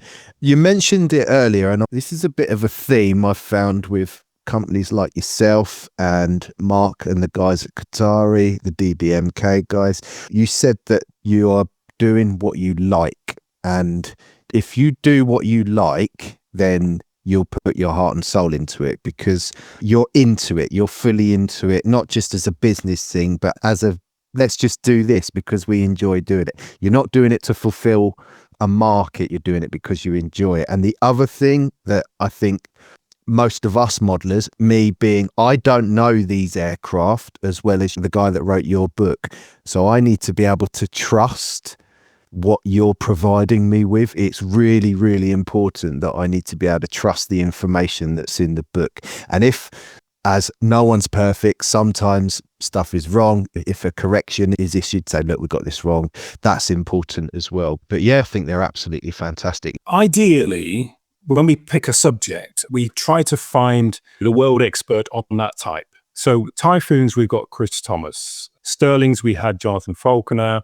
Mosquitoes, we've got Ian Thirsk. So we try to get the best experts we can on these subjects, because why not? And the good thing is that most of our authors, in fact all of our authors, enjoy doing them because they're actually quite easy to do, especially if you're an expert on the subject. We just say to them, look, okay, 120 pictures, captions. You don't need to write 20,000, 40,000 words. You need to write 120 captions, choose 120 pictures, let us have them, and then just go through them, and then commission 6 profiles. And every one of our authors, like Chris and so on, they all say, yeah, they really enjoy doing these. These are a pleasure to do. And of course, because they're a pleasure to do, you get a much better result. Well, they're a pleasure to sit and look at as well. I have to say, your price for 20 quid, give or take, that is insane. Oh, Dan, enough. They're going to be 25 quid next year. But a magazine now with probably the same amount of photographs. And within that magazine, there might be a supplement, Coastal Command Liberators, and you might get 15 photographs. You're talking 6 now. So for what you're putting out, I think they're great value. You're not the first person to say, I can't believe you're still going at 20 quid. Maybe the fact that I live in Poland, I am completely out of touch with the UK prices because obviously things are quite cheap over here. So for me, 20 quid's still a lot of money. But I remember when we were back at Telford, I bought a round of drinks and I thought, that's 2 books. What's going on? So yes, but on the other hand, and this is one of the things about WingLeader, we don't do this because we want to become billionaires or millionaires. We do this because we enjoy it. We do this because this is a passion that we love. We love doing it. We'd probably do it for nothing, to be honest, if we could. But the fact that we make a little bit of money is great. We're both very comfortable. It's all fine. And so we just, 20 quid, yeah, for me, that's a reasonable price. You're absolutely right. 25 would also be a reasonable price, but no, we'll stay at 20 for the foreseeable future. I can't see a reason to put them up. I like them being a round figure, 20 quid, 72 pages. There it is. Yeah, it's nice. And you're doing a deal at Telford, don't you? We do, yeah. We usually do 6 or 5 or something like that. Yeah. But that's the thing as well. At £20, you're most likely to go, well, I'll get that one and I'll get that one as well. You know. Well, it worked for me. Got me. We have my daughter there, Kasia, who is the world's greatest saleswoman, especially at Telford. Oh, she is. Oh, she most definitely is. Yeah, and she gets people in, come and buy one, and they go, oh, if you buy 3, you'll get £5 off. Well, now you've got 3. If you get 2 more, you'll get 1 free, and that's it. They just go, and we even had one man buy the whole collection. That was last year was the first time we actually had to find boxes for people. Usually we had carrier bags. We had 2 people who actually needed a box to carry them. So it was good fun. We enjoyed it. I bet he couldn't get away with telling his missus he won that lot in the raffle. No, Telford is great fun. It really is. And it's great to talk to the modelers and people and just share our passion for the subject, really. It's just great to just chat to people. We only get and of course, that's the other thing about WingLeader is that we haven't got premises, we haven't got a receptionist, we haven't got an accounts manager. It's me and Simon. I work from home, Simon works from home. We pay good authors, we pay good freelancer, the profile artists, but we do it ourselves. We do it between ourselves. We're a team, we work all together, and we haven't got these delusions of grandeur. Some publishers go and buy big premises and they go and have a big setup and things. You don't need it. You know, nowadays, we've always used technology. We've always kept in touch like this and so on. And why do you need premises? Why do you need a big office? Why do you need to employ people like that? You don't need to. And that's how we work. And that's why we can be so flexible. That's why we can knock out a book within a few weeks. If somebody announces a new kit, we could have a book to go with it within a month, comfortably printed. Yeah, it's good. Wow. That's brilliant. In that case, we will go to the next question. When you're analysing period photographs for publication, what are some of the small technical details like paint finish, field modifications, or wear patterns that modelers often overlook? I think aerials are often overlooked, mainly because they come and go. So just getting back into aerials, whip aerials and things like that. If you've got an ordinary book, a normal book, the photographs are pretty small and they're also pretty contrasty. So you're not going to see a whip aerial. The whip aerial just literally disappears. Whereas if you pull it out in one of our books, we print our photographs up to 84 size. And as I say, I pull out the shadows and also reduce the highlights as well. So if you've got an aircraft against sky, if you've got a whip aerial against the bright sky, it disappears. It literally goes. You can't see it. If you alter the contrast and the shadows highlights, that whip aerial appears. And so I look at it and think, okay, what's that got to do with? Well, why is there a whip aerial there? And then we find out and so on. So I think aerials are often missed, but also, I don't know. I mean, camouflage. I mean, camouflage is, I just smile sometimes at modeling forums where they obsess about shades and tones and they try to interpret black and white photographs, because I was a photographer for 10 years. I know all about filters. I know all about orthochromatic and panchromatic and all that. And believe me, I can tell you now that you cannot, if you go black and white photograph, you cannot 100% say what those colors are. You can't. You can guess, you can say what they should have been, but you can't say what they are. For example, I was doing some archive work today. We've got Mike Bailey's B24 Liberator collection, which is superb. And there was a color photograph of a piece of nose art and then a black and white photograph of the same thing. And it was a figure and it had dark blue sleeves and like a cream body and something like green trousers, something like that. The black and white photograph, they were all the same tones, absolutely the same tones. And you'd look at that and you think, well, that's probably cream or something. You would not have guessed in a million years that those sleeves were actually dark blue. And it's all down to the film and so on. So definitely there's a lot of misinterpretation of black and white photographs and colors and things like that. And of course, the other thing you have to remember, this is really important when I'm working on these books, is you have to put yourself in the mind of the ground crew. You know, there's a war on. And okay, the ground crew will say, right, you need to change this black and white underside to sky. Okay, you need to paint that, yeah? So it's not like they can turn the aeroplane over and start painting it. They get underneath the aeroplane, underneath the Spitfire, and then they're painting this sky on.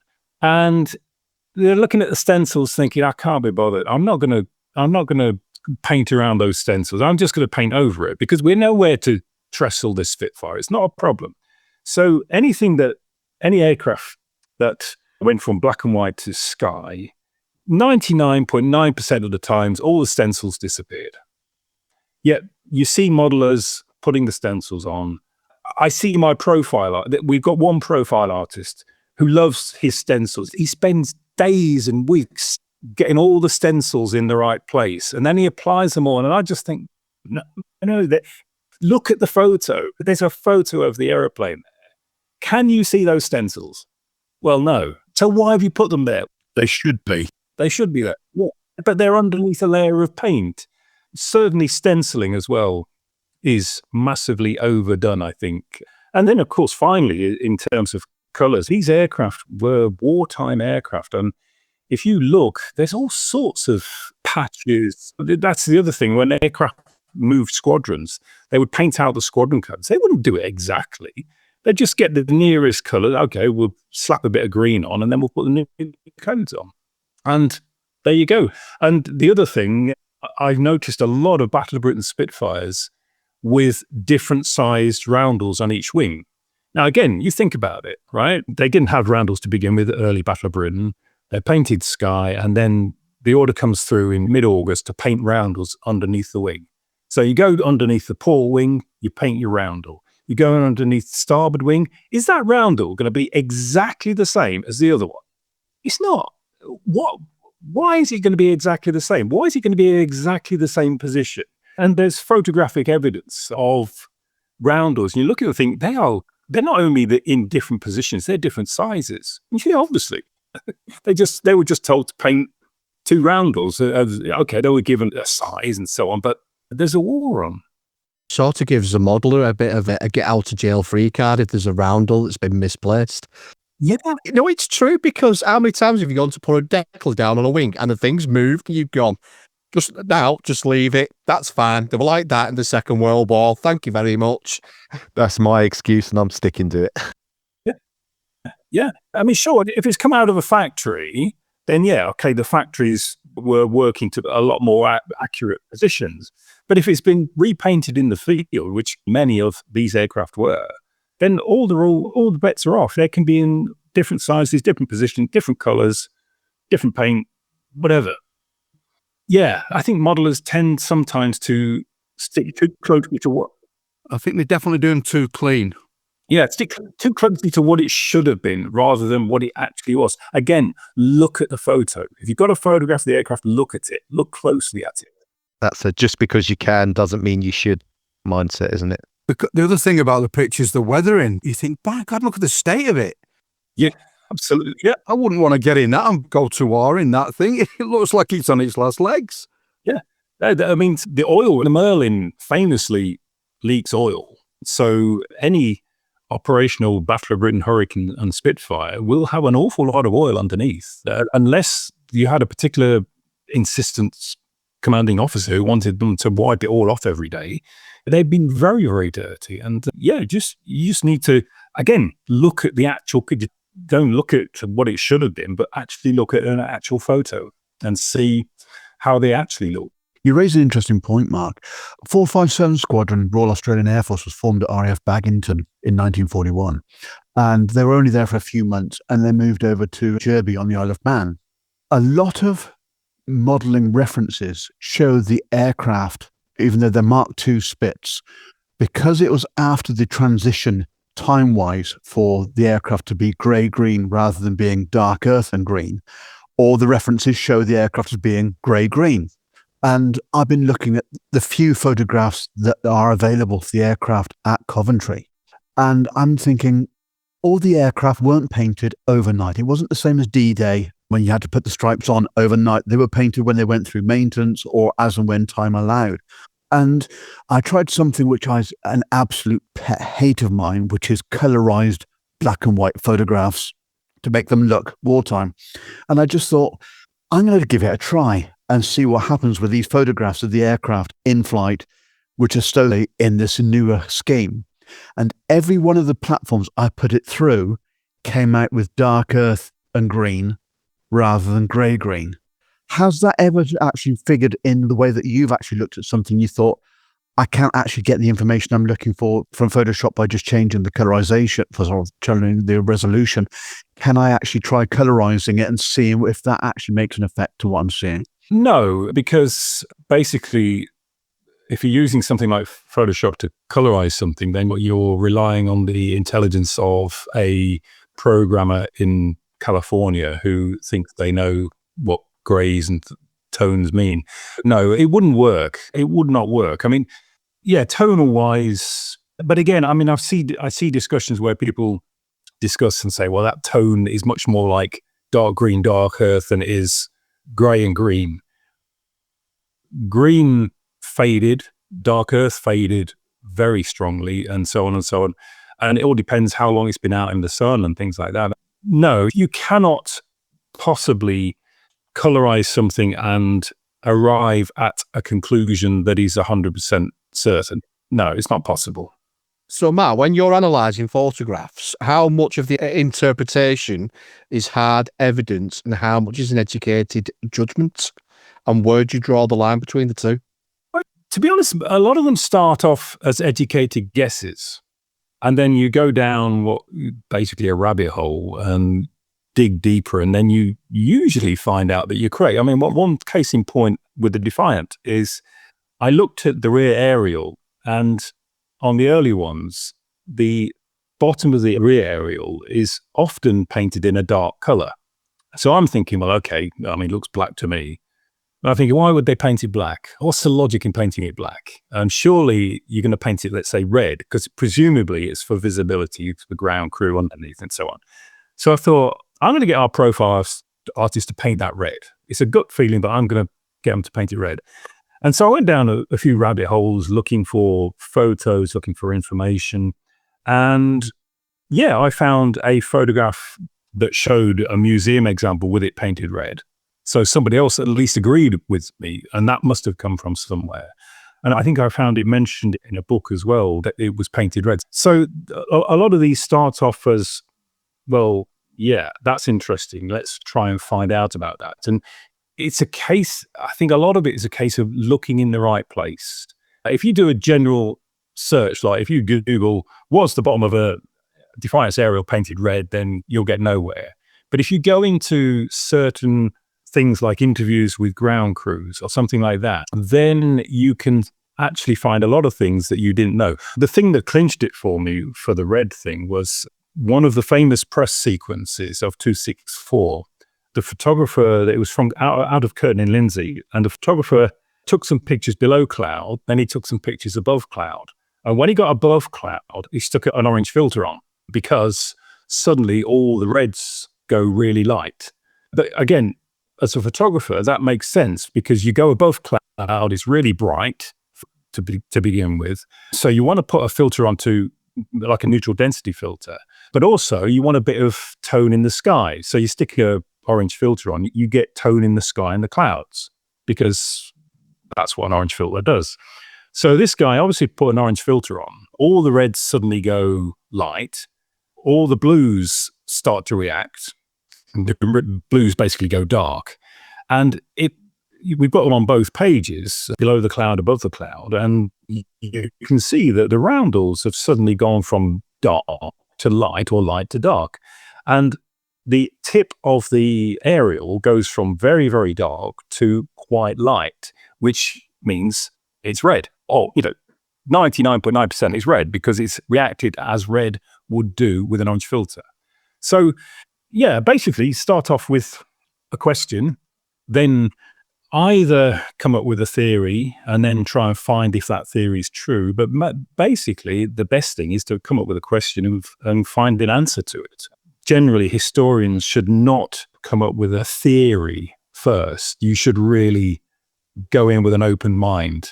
I mean, there's one particular guy who I had a conversation with at Telford who was obsessed with the dam busters, and he was obsessed with the rear light position and so on and so on.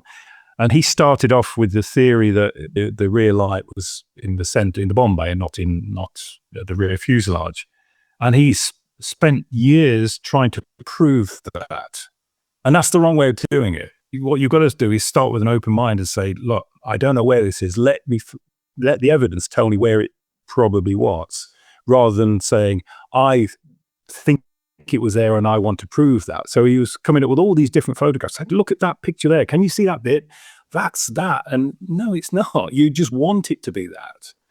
So yeah, I mean, with the photos, it's really a case of looking at something, thinking, what is that? I don't know what that is. And then trying to find out what it is. And I think half of the skill comes from knowing where to look in terms of references. Brit Modeler is a great place. There's a lot of clever people on there. There's quite a few who aren't that clever, but you get to spot the ones who actually know what they're talking about. And again, they may not give you the answer, but they give you a clue. They give you the same when we put something on Facebook. Anybody know what this is? I guarantee you'll get answers that are complete nonsense. Very confident, they'll say, yeah, it's this, it's that. And you think, okay, that was very confident. And then somebody come and say, well, actually, no, it's this. You think, yeah, it is. You get clues. You get, that makes sense, because if it's that, then that makes sense. The others don't make sense. And if it doesn't make sense, it probably isn't true. But eventually you get an answer that makes sense. And then you can put the bits together. So just slow detective work, really, I suppose, is the answer to that. Okay, well, that leads into my question quite nicely, in that WingLeader seems to uncover photographs that many people have never seen before. How much of your work involves building relationships with private collectors and archives around the world? Simon and I have been collecting photographs for 35 years. Simon, the first big collection he bought was Chas Bowyer's collection. Chas Bowyer died, and for some, I don't know how, it was offered to Simon, and it was an awful lot of money at the time, but he bought it because he thought it was a good idea to buy it. And we've done that ever since, really. This goes back to the year 2000, I think, 1999, 2000. I had the idea I knew a lot of authors, like Chris Goss and so on, and they all had these wonderful photograph collections in envelopes, in their drawers, in their house. And I thought, wouldn't it be great if we could get those pictures scanned and put them into one database, ideally online. And this is 2000. And then everybody could see what everybody else has got. And then maybe we can trade between them. And so I set up WorldWar2Images.com with that exact purpose. So we got photographs from Chris Goss's collection, Andy Saunders, Alfred Price, and obviously Simon's Chas Bowyer stuff and so on, and some of my stuff. And we uploaded it. And of course, this was the year 2000. The only photo libraries in the year 2000 were ladies with very little on. This was before the IWM. This was before Getty or anybody had an online photo archive like that. That was the original idea. So since then, Simon and I have been buying collections, either in auction. It's got to the point now where people know that we buy collections. So we're now being offered collections when an author dies or something like that. For however it is, they end up usually coming to us and say, do you want to buy a collection? And we usually go and see it and have a look through and think, yeah, blimey, 6,000, because it's usually in the region of about 7,000 photos. And it costs us a lot of money, but we think it's worth it. What we try and do is, obviously, we scan all the photos and then we try and sell them on eBay. And so it covers a lot of the costs. But it's like recently, Mike Bailey's collection, B-24, might have the world's greatest collection of 8th Air Force B-24 photos, without a doubt. And we were offered this collection, 7,500 photos, all sorted by bond groups, from private individuals over 30, 40 years, and some copy prints and so on. And we thought, we've got to buy it, because we both knew Mike, and we knew that he wanted his collection to be preserved. I think he wanted it to go to the Norwich Memorial Library or something like that, the 8th Air Force or 2nd Air Division, something like that. Anyway, if we hadn't bought it, it would have just been scattered. So we bought it, and we've just spent the last 6 months scanning 7,500 photos. And we've got a good friend of mine, Dave Pratt, who has captioned every one of them into a really big database. And not just what's a B-24 or whatever, but the whole works, the nose art, everything. So we've got this incredible database now of these photos. And I'm just in the process of uploading these to our archive, and we'll launch it soon, I think. But yeah, basically, we spend an awful lot of money at auctions. We buy private collections. And if anybody's listening and has got a very interesting collection, we are interested, because we believe that these things need to be preserved. There's too many of them have been lost. For example, we bought a collection a few years ago from an author I hadn't heard of. He was more of a collector than an author. But he was, if I remember rightly, he was a dentist, doctor or a dentist. And he looked after a lot of ex-RAF aircrew. And he was really interested in, obviously, the subject. So he asked them if they had any private albums of photos, and he asked if he could copy them. So he copied all these private albums of his patients. And it's collections like that where that album that he copied has now probably gone into a skip, or is in some family relative attic somewhere. But because he copied them, these photographs have survived. These weren't press photos. These were personal photographs taken on their own cameras in Malta or the Far East or wherever. And that is where you get your really rare photos. So what we do, we buy press photos that are pin sharp and fantastic and really good and great for the books. But we also buy these rare collections because they're the ones that have the photographs that you've never seen before. And the good thing is we know what's rare. I wouldn't know anything about trains or ships, but show me a World War II aeroplane photo and I can tell you if that is rare or if it's commonly known. Just Today, for example, going through Mike Bailey's B-24s, I came across an incredible picture of 100 Group B-17 RAF, so black undersides and so on, with the most incredible bit of nose art on it. I'd never seen it before. So that's been pulled out, and that's going to go into our RAF B-17 book that hopefully will be along before too long. Oh, Dan's getting excited already. I can't wait. We really want to do that one. That's Coastal Command 100 Group. Obviously, the early bombers as well, the high altitude bombers. That would be a great book. We've got some really nice pictures for that. That's on the list. Yeah, good book sorted. So that one's coming, is it? When's that one coming, Mark? Come on. We haven't started that one yet, but we've started pulling the photographs out for it. So that will be before Telford. Oh, so I can buy it at Telford. Definitely. Good. I'll come over and buy it. Lovely. I've just jumped onto the WingLeader archive, and obviously the ships, the naval stuff is free access. Oh, is the ships on there as well? Oh my God, is there ships? Oh my God. That's why I went off camera. Oh, you weren't, were you? I'll just explain about the ships. The warships, basically, there were three men, and I'm embarrassed to say I forget their names, but it was probably 15 years ago, who had spent their life collecting Royal Navy warship photos. They had this incredible collection, again, 10, 15,000 probably, something like that. And because we ran this World War II photo library, two of them had died, and the last guy standing said, look, we've spent our lifetime collecting this. We don't want it scattered. We know that when I die, it's going to get scattered. Could you, I think Roy Nesbitt put him on. I knew Roy very well. And he said, have a word with Mark. Would you scan them and put them into your archive so that at least they're kept together? So I said, yeah, absolutely fine. No problem.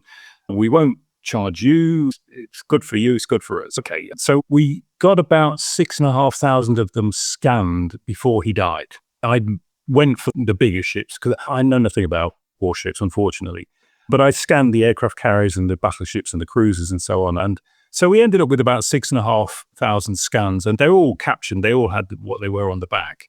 And so we've put them into the archive, and they do have free access at the moment. It's going to change soon because we're going to revamp the whole archive. But we've got about 6,500 Royal Navy ships right from 1900 right through to about 1970, I think. They're all listed in alphabetical order and types, cruisers, heavy cruisers, that sort of thing. And they're just there, but they're all together. And that's what they wanted. What do you do with the original photographs when you've scanned them? They went back to him. We just scanned them and kept them together. I think the family sold them off. I think they scattered. Yeah. And of course, the other thing is that there are, if you see on eBay, there are collectors, some very rich collectors who buy everything up. There's two or three who I know who will buy everything. And once they bought them, they go into a big warehouse and they're there and that's it. And they disappear because they collect them. And it's like in Indiana Jones, you see this big warehouse full of artifacts and photos and things. And a lot of these collectors, to be fair, some of the collectors have these grand ideas that they'll set up a big archive, but they never get around to it. They don't. And sometimes other families donate them to museums. They say, oh yeah, we're going to donate Uncle Fred's photo album to the RAF Museum or something like that. You ain't going to see that either. That disappears into a black hole. With us, it gets online, and so everybody can see it. And yeah, it's preserved. And that's it. That's all we want to do. Once we're gone, hopefully my kids will keep it going. Why not? It's an incredible. I think we've got about 40,000 photos online now, and we've got at least 40,000 offline. And we're desperately trying to caption the photos as we go, but it's just, never ending at the moment. Unfortunately, because a lot of authors from the 50s and 60s sadly are passing away. And so a lot of these collections are coming up for auction at the moment or are becoming available. So it's costing us a fortune. So when you put these online, when you revamp your archive, is that going to be like a subscription thing or a one-off payment thing? Have you figured anything out yet? Yeah, I mean, we're already a subscription thing. We charge £80 a year or 120 depending on the type of membership, but we don't get into the monthly thing. And then you can have access to the big full screen images and so on and so on. But at the moment, if you're not a member, you can't really see anything. You can't search for anything. So what we're doing, and again, it's going to be launching imminently, is we're still going to have the members site where you pay your subscription, you get to see the big photos and things. But the public site, you'll now be able to see thumbnails of every picture. You'll be able to search for everything.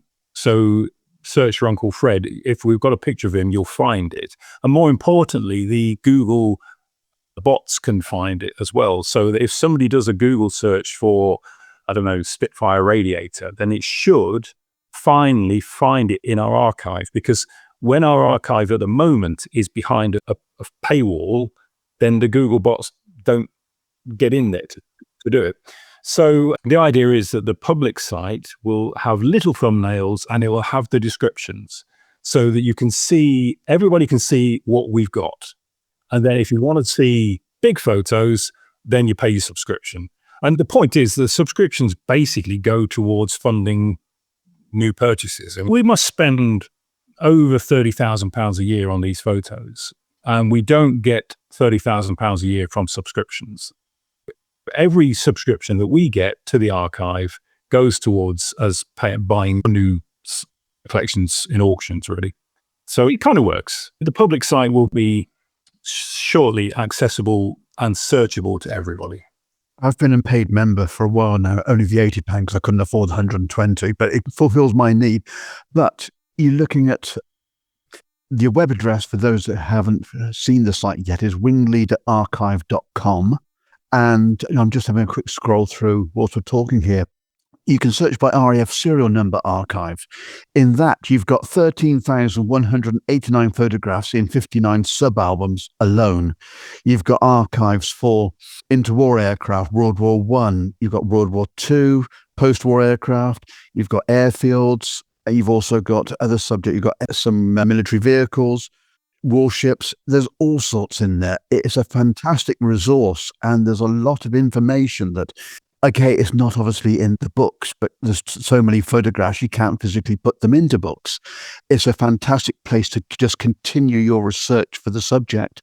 Well, the interesting one there is the RAF serial number archive, because I think 3 years ago we bought a collection, exactly that, RAF serial number archive, at an auction.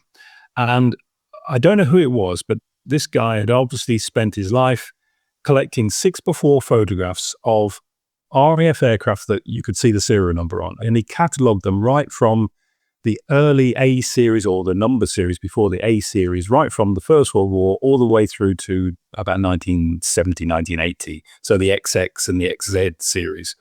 And we bought this.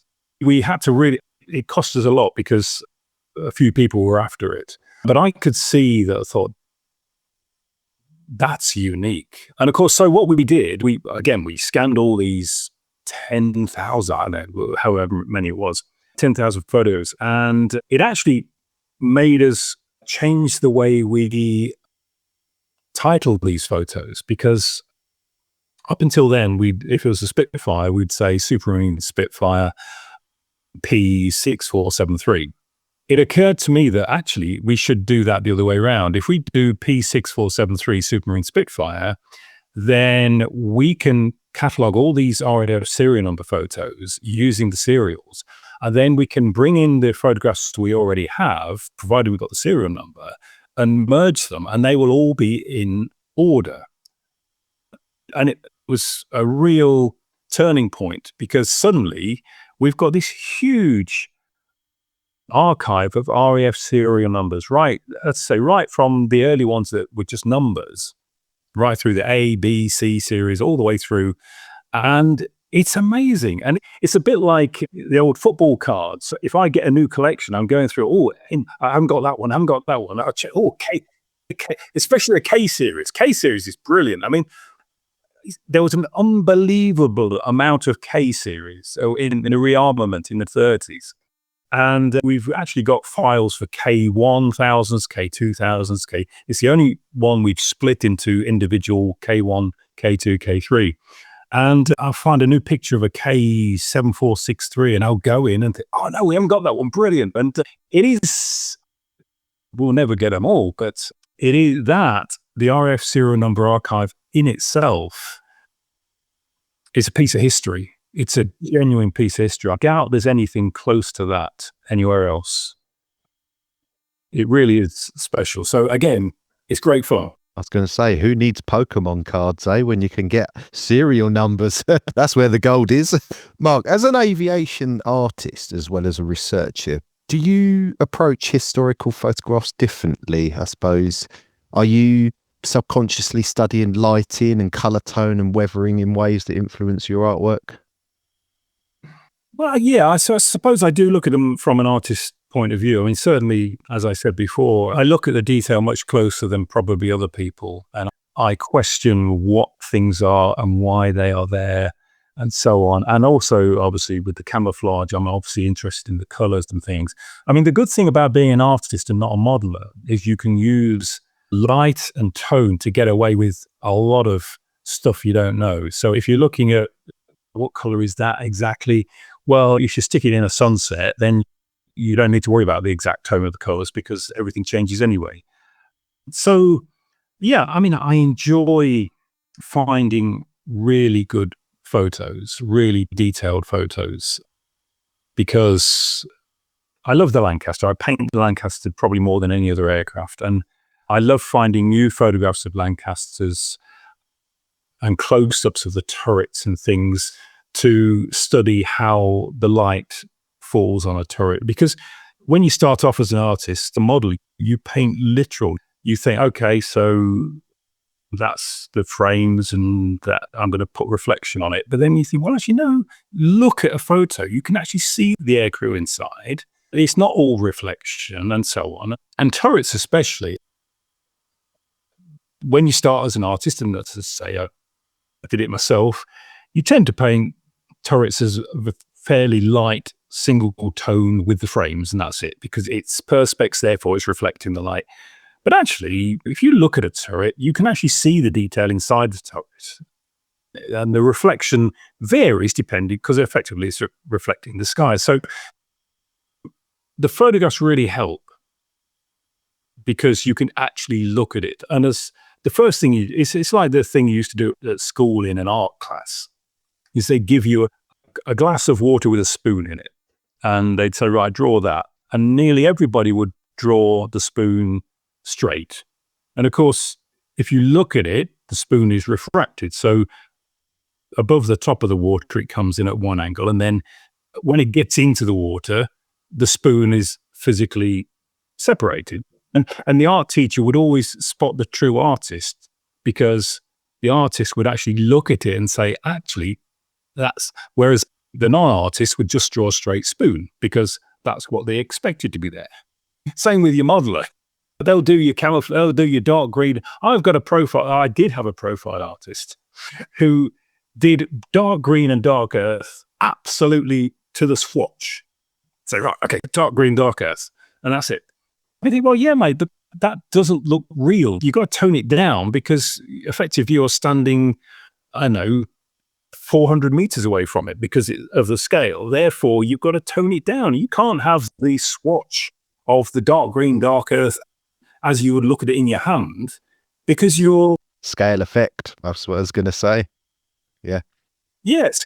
Yeah, exactly. There you go. So it's all about looking and looking again and not imagining anything. Don't assume anything with your photo. Just look at it. Look at the photo and see what's there. I'm just going to open, there's a little tin of worms here. I'm just going to open with D-Day stripes. And on 72nd scale aircraft, there's the whole, no, they were put on with a mop and bucket. They weren't neat. Yes, but as you say, when you look at a 72nd Spitfire or D-Day markings from a couple of feet away, which is the equivalent of probably about 40 feet away. Yeah. Them lines actually do look fairly straight to your eye. Of course they do. Yeah. I'll just put the lid back on that one, Mark, and put that away because, yeah. But no, you're right. It's scale effect. Yeah. So never use swatches, really. If I'm making a model, which is very rarely, but if I'm making a model, then I just do it by eye. I tone it down because the paint will have faded at some point. B, you're standing a considerable distance away from it, so it won't be as strong. And the other thing is the one in the photograph that you're looking at, you have to consider the one before it and the one behind it might look slightly different as well. Absolutely. Yeah, probably did. Proper can of worms, that, mate. Yeah, I know. I did put the lid back on it nice and tight, Mark. We'll open that one another day. That can go along with the egg-shaped roundel underneath that's nowhere near where the other one is. Yeah, and the painted over stencils. I'll dig out some photographs to show you, definitely. Yeah. And painted's not probably the right word. I think it was more daubed. So, Mark, have you discovered something during your research for WingLeader that fundamentally changed the accepted understanding of a particular aircraft unit or camouflage scheme? I suppose one of the biggest and most controversial things that we've ever done is obviously the Dambuster Lancaster. And as I mentioned earlier, the obsession with where was the rear spotlight. And this gets people so worked up. But for various reasons, we are 99.999% sure that the rear spotlight was in the rear fuselage, in the escape hatch or the undergun hatch, as was on the Type 464. There's a lot of reasons why we think it was there, not least of which we dug up EDA-25 in Doullens in France, and we actually found that undergun position. We dug it out of the ground. So I've actually held that undergun position, and we've done all the research. So we are very confident, and I've always been confident that's where it was. I did a lot of painting to Peter Jackson over the years, and we discussed it, and he also thought it was there, and they've done more research than anybody else. So anyway, that was a pretty ground-changing thing, because up until then, pretty much everybody thought it was in the bomb bay. Because I remember when I was first started painting Dambusters, and I tried to find where it was, and I think it was John Sweetman's book I used, because John knows his stuff, and he intimated that it was in the bomb bay. And a lot of the early model kits had it there as well. And we just changed the thinking on that, and model kits now, I think most of them, certainly the Qatari one and the wingnut one, had it in the rear fuselage. So that sticks out as something definitely that I think we managed to change thinking of. But there's smaller things as well, thanks to Pete Allen. Pete Allen, who writes our Lancaster books, he knows this stuff. Talking about experts, Pete, just doing a big book on a Lancaster for us to just get all of this amazing knowledge out of his head and into print. But talking about the aerials, there's a couple of aerials that we put on the rear fuselage, and we identified them as TR 1183s or something like that.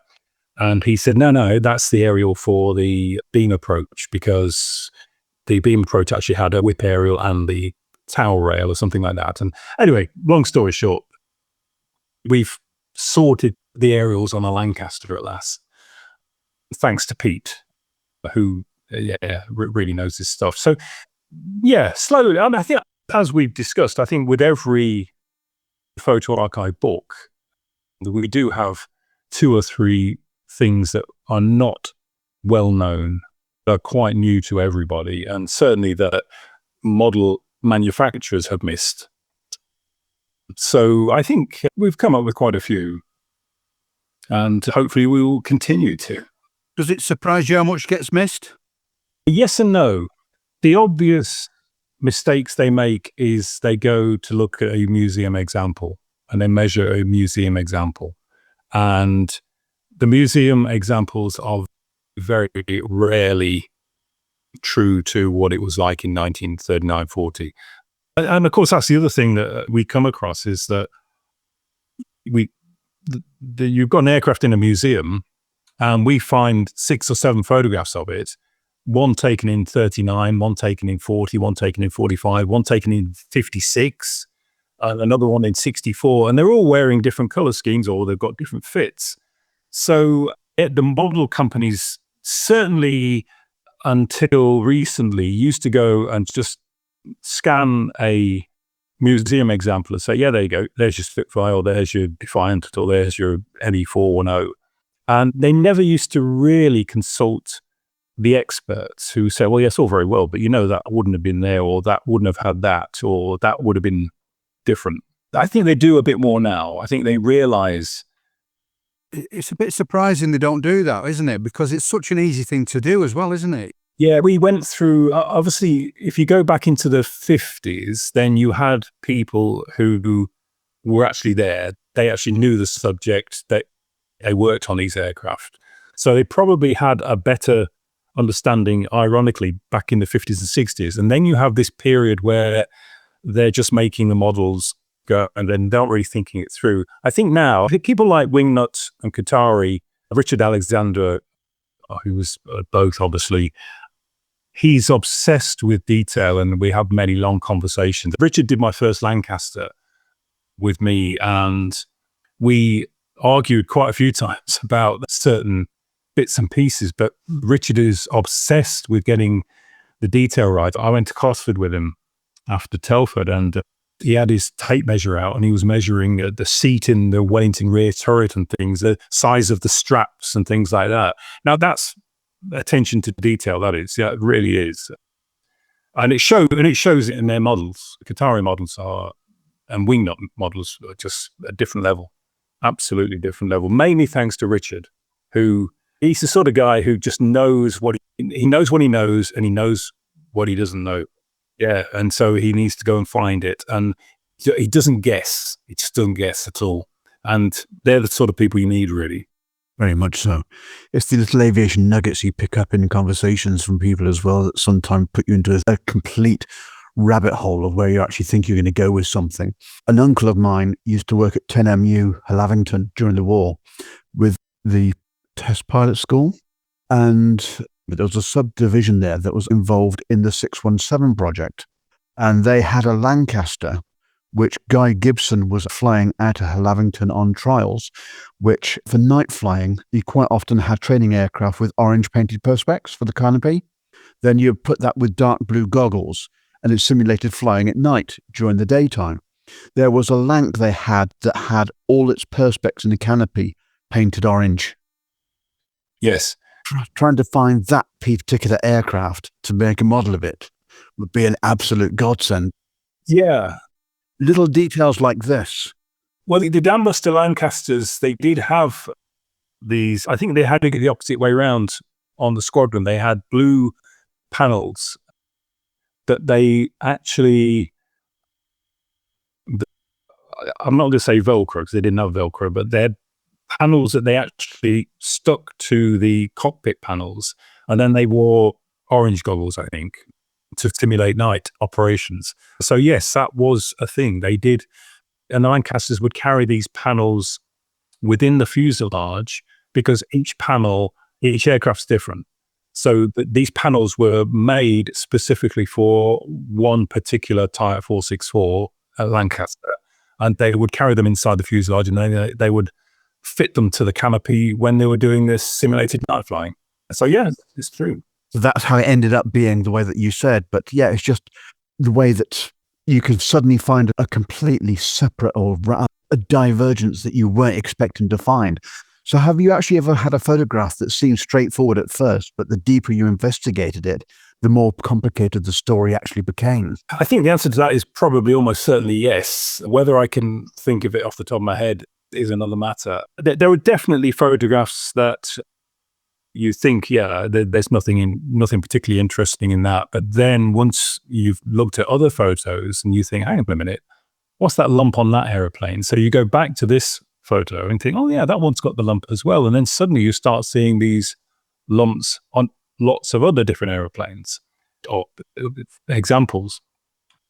The high res, the really detailed press photos are the ones, because like I say, if you pull the shadows and highlights out, you can really start to see the aerials and things like that are not normally seen. One guy sent some pictures of a particular squadron, and he said, yeah, this is my uncle's squadron. I forget it, Australian squadron, I think it was.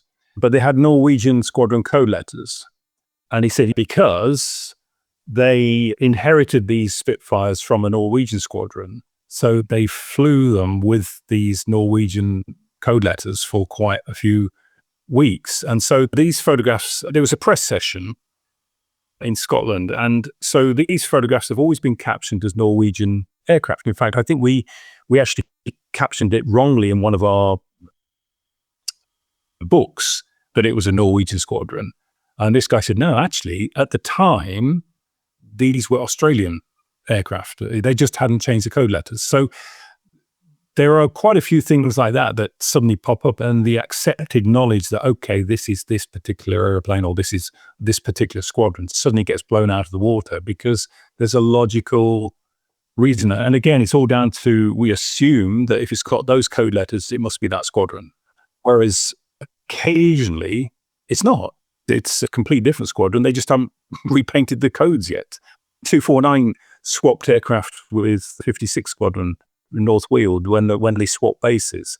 And as far as I know, they didn't repaint their letters for a good week or so during the Battle of Britain. So 249 were flying with US codes and 56 were flying with GN codes for at least a week in the battle. So if, as an artist, you're painting a specific incident, you got the wrong codes on. But if I stick US codes on, say, yeah, this is Tom Neal shooting down the Germans in the 249 Squadron Hurricane USD or something like that, people are going to say, no. And it's not worth it. I think a week later when they actually changed them. So yeah, occasionally things crop up like that. Yeah. Okay, fascinating. Dan? So, for listeners who might not realise the work involved, what does the journey of a single photograph look like from archive discovery through to research, caption writing, and finally appearing in a WingLeader book? I think the best way to describe that is to describe the process that we have for making the books. Yeah, we buy photographs at auction, we scan them, put them into the library, caption them the best we can, and then they're in the archive. To create a book, first thing we do, we decide, okay, what subject? Let's talk about the Defiant because that's what we're going to do. So we decide to do the Defiant. In this particular case, we counted our Defiants and we had about 120. And I spoke to Andy Thomas, who has got an incredible collection of rare RAF photos, World War II photos. And he said, I've got about 80. So I said, okay, we've got about 200 between us. Now, a lot of them are duplicates. A lot of them are the same. We've got copies of the same one. So what I did, I gave all of ours to Andy. He got all of his. He did a layout. He gave me a rough running order. So he dropped them into sections. He prototypes section 1, tail section 2, day fighters section 3, night fighters section 4, and then other uses. So air sea rescue, 100 group, and target tugs. So he then sent that list back to me with all the photographs listed in that order. What I do then is to lay those photographs out in InDesign, so like a design program. I lay them out onto 72 pages, which takes a bit of time. You work out a logical way of laying them out, grouping squadrons together or grouping particular camouflage groups together, whatever. I laid them out into 72 pages.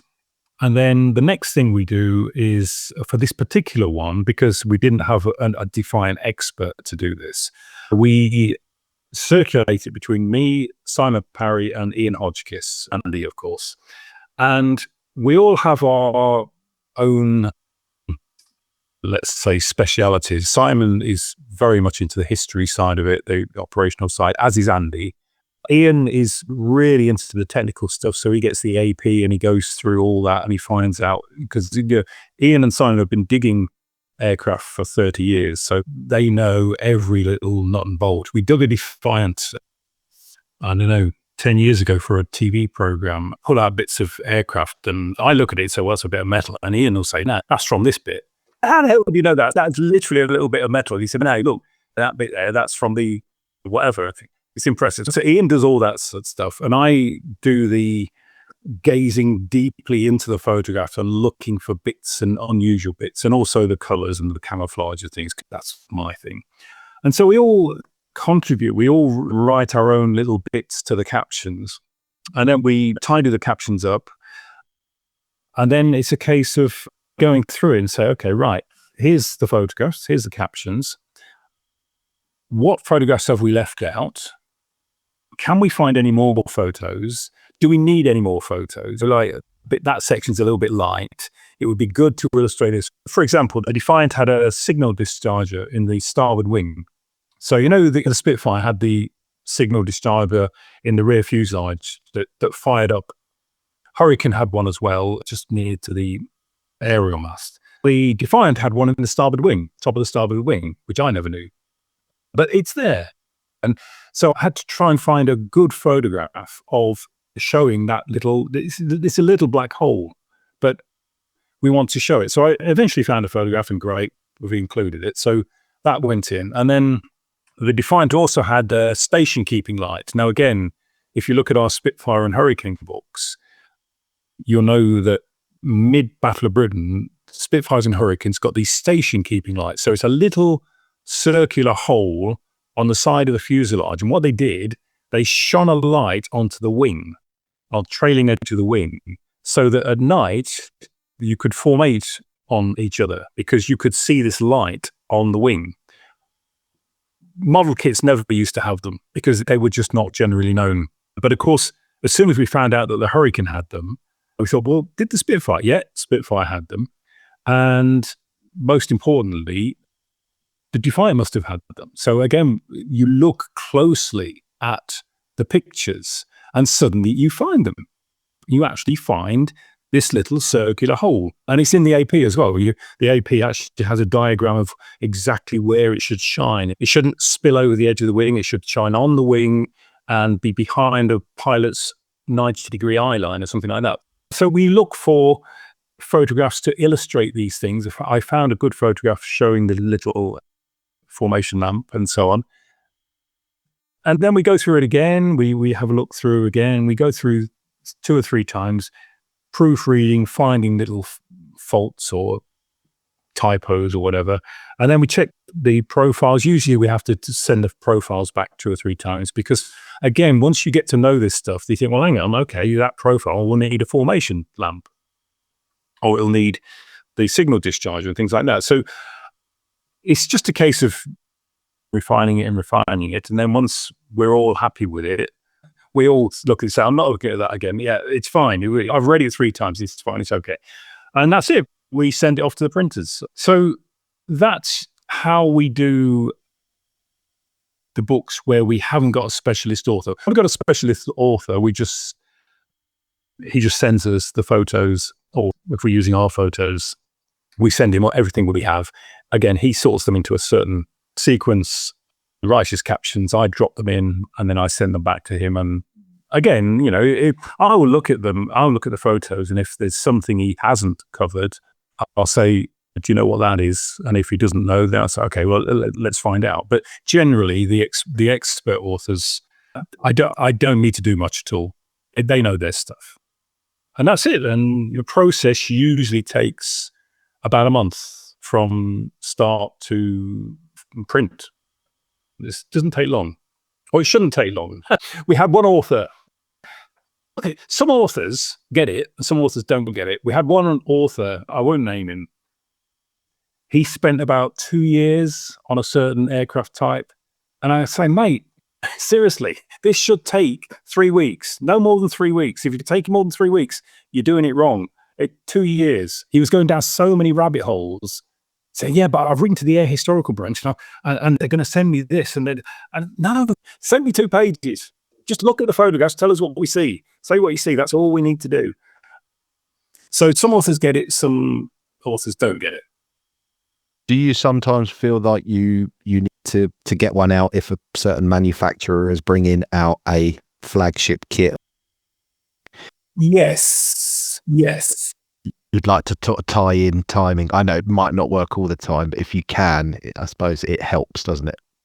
It does. I mean, we're considering doing the Canberra at the moment because Airfix are launching a Canberra. It's not one that we would have done normally because it's a jet and so on, but it probably is worth doing. Like we did with the Meteor, we pushed the Meteor through because of the 2 kits that came out for the F8. And I mean, it did quite well. So there is logic in us producing a book to go with a kit. We won't do it every time. No, of course not. Certainly, yeah, if we can. And as I said before, we can react very quickly. If somebody brings out a Snargasher tomorrow, we could probably do a Snargasher within a month. Have you got 7,000 photos of one of those, have you? As long as we've got about 120, we'll be all right. But yeah. Yeah, we'll have enough. I don't even know what that is. No, me neither, Mark. Oh, it's Snargasher. It's either joke aeroplane. I mean, there was a Snarger. I forget who made it now. Mark, looking ahead, are there any particular aircraft types or theatres of war or photographic collections that you feel are still underrepresented and that WingLeader would love to explore in future volumes? Yeah, we've purposely avoided the Far East in many of our books. So like the Hurricane, we've only done Northwest Europe. In Spitfire, we've only done Northwest Europe. Even the Boston, we did Northwest Europe. We didn't go into the desert and so on. We definitely want to do Far East. And Malta. Yeah, absolutely. The Middle East, Far East theatres. We occasionally cover them. If we need to go into that trying to think of a subject off the top of my head, but I think the P-40. I think with the P-40 we went into the desert because mainly the P-40s were there. I think we also went Far East with it. But the point is, we certainly plan to get into the Far East and possibly do not just simply Far East Spitfires, but maybe Far East single-engine fighters, RAF, so Spitfires and Hurricanes in one book. Maybe. I don't know. We're kicking it around because sometimes, let's say we take the Spitfire 8 or, whatever, the Hurricane maybe. We couldn't fit Far East or Desert Hurricanes into any of our books because we have enough photos already just for Northwest Europe. So it's a case of, do we then have enough photographs for Hurricanes in the desert on its own? Or do we have to do Hurricanes in the desert and Far East? Or so on. So a lot of it depends on how many photographs we have, because we'd like to keep them all single subjects. If we start doing multiple subjects in one book, then it goes away from the core of the series. One idea we do have, which we've been pondering it for 3 years, is producing a new series that allows us to do multiple subjects. So let's say something like pre-war camouflage and markings, or RAF fighters in the Far East, or twin-engine fighters in the Far East. So we could do bow fighters and mosquitoes. That would probably be a different series, very similar in layout and so on, but a different series, because the point about the WingLeader photo archive is people know what they're going to get. At Telford, people will come and buy 6 books without even looking inside them because they know what they're going to get. They know the style. If we start diversifying from that style, then you put a doubt in the reader's mind, or is that going to be the same, or is this one a different one? So we will probably end up doing that in a different series. But yeah, in answer to your original question, Far East definitely. We definitely want to get into American aircraft because we've got Mike Bailey's collection. We've got thousands of B-24s, thousands of B-17s. We want to do that. We want to do a bit more Luftwaffe as well because we've got some decent photographs there. And I personally love interwar RAF. I love the Wapiti. I love the Heart and the Hind and the Fury and the colors. They're amazing. So I'd love to get into that a bit more. I don't know how commercial they would be, but if we don't be books on them, I think I'll probably paint them. It's something like that. But that's just a personal thing. I do like interwar RAF. I think it's interesting. Would you do a Fleet Air Arm series?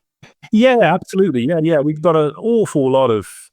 It's funny, like every photo collection has an unusual amount of Fleet Air Arm stuff. I don't know whether it's because cameras were more common on aircraft carriers, and they certainly had a photographic section on an aircraft carrier, so they would distribute prints to anybody who wanted them.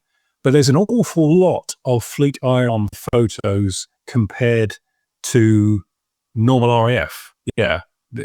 So yeah, we definitely should get into Fleet Air Arm more. Yeah. It's just time, really. Okay, so final question you'll be pleased to hear. If you could give scale modelers just one piece of advice when using wartime photographs as references, what would it be? Don't assume anything. Don't think that you can tell what color something is from a black and white photograph, because trust me, you can't. It's impossible. I was a photographer for 10 years. You cannot be 100% sure of the color of anything in a black and white photo.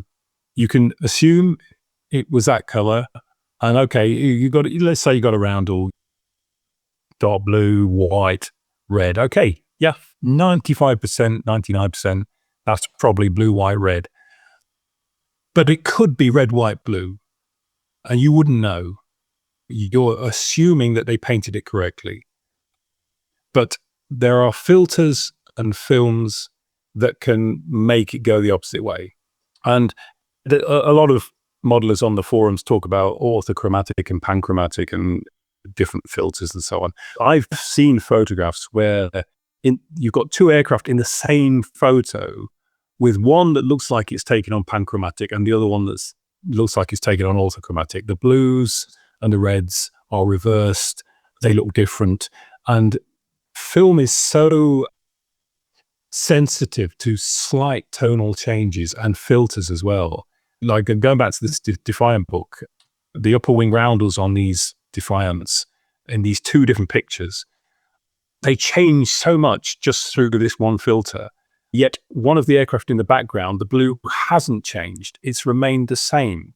So the blue in that one was obviously just whatever it is, a slight percentage darker, and it didn't trigger. It didn't go like the others did.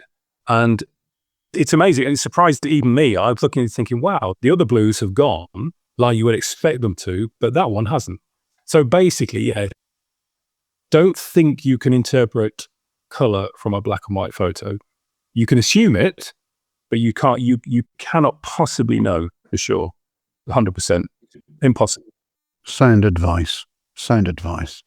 Well, Mark, I can honestly say this has been an absolutely fascinating conversation.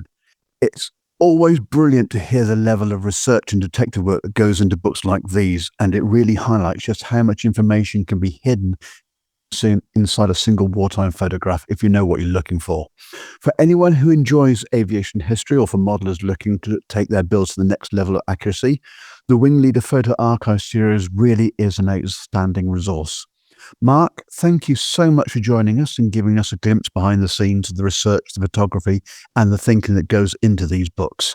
That's a pleasure. Really a pleasure. Anytime, really. I don't get out much, so it's nice. We only get out once a year to Telford, so it's nice to talk. We will take it up on this. There will be a repeat or a return. Of course, Benchmates, if you haven't explored the WingLeader books yet, they're definitely worth checking out. So the website address, Mark, again, for the archive? Yeah, for the books, it's just wingleader.co.uk. And for the archive, it's wingleaderarchive.com. Okay. And you're on Facebook as well?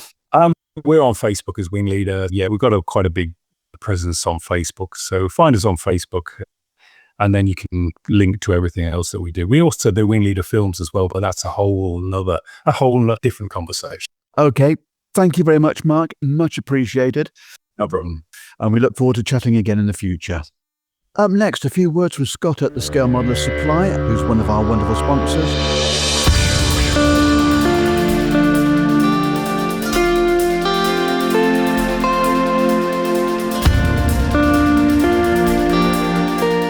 Are you looking for top quality paints for your next project?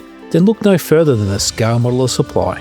Hi, I'm Scott, and as a passionate modeler myself, I've spent years creating the SMS product range, designing them specifically with a scale modeler in mind. We've worked extensively to develop our acrylic lacquer paint range to not only be airbrush ready straight out of the bottle, but also to be very easy to use so that anyone of any skill level can create professional results with minimal effort. Just give the bottle a good shake, pour into your airbrush and spray at 15 psi. So dive into your next project with confidence, knowing that you're backed by one of the finest hobby paints on the market. Head over to our website scalemodeler.com.au to check out our full range and to find your closest retailer.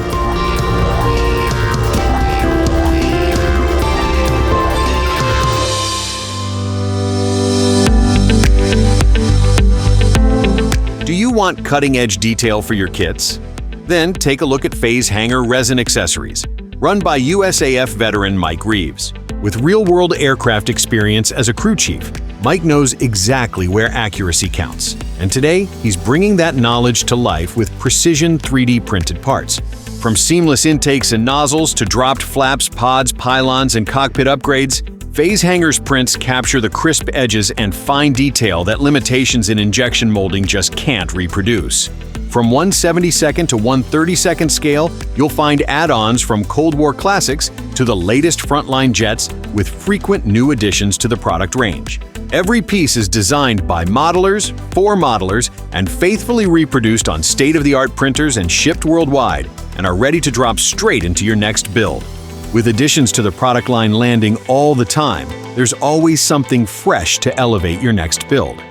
Explore the full range at phasehangerresin.com and follow Phase Hanger on Facebook and Instagram for regular updates and inspiration. Phase Hanger Resin Accessories, authentic detail designed with a veteran's eye and available to modelers everywhere. Phase Hanger is a proud sponsor of the Beyond the Box Art podcast.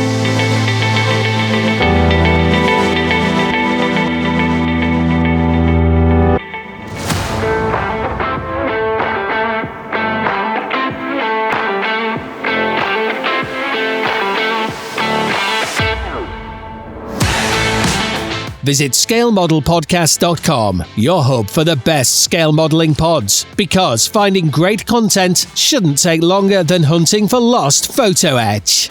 Well, Benchmates, that just about brings us to the end of episode 24. A huge thank you to our guest today, aviation artist and historian Mark Postlethwaite, for joining us and giving us such a fascinating look behind the scenes. If you've enjoyed the show today, don't forget you can support what we do simply by sharing the episode with a fellow modeler. Leave a review wherever you listen, and join the conversation on the Benchmates community on Facebook. The link is on our normal Facebook page under the community tab, or just go and have a look on our website, beyondtheboxart.com. And as always, if you've got a build on the bench, a club event coming up, or something in the modelling world you think we should talk about, drop us a message on info@beyondtheboxart.com. This show is built around the community. So from us here at Beyond the Box Art, thank you for spending your time with us. Until next time, when we'll be joined by Vladimir and Jakub from Edward, keep building, keep learning, and above all, keep enjoying the hobby. So, from Boulders, cheerio all. From Mark, Bye, everybody. Be good. from Dan, Be a Benchmates, get building that stash. and from myself, thanks for listening, and we'll speak to you again very shortly. Bye-bye for now.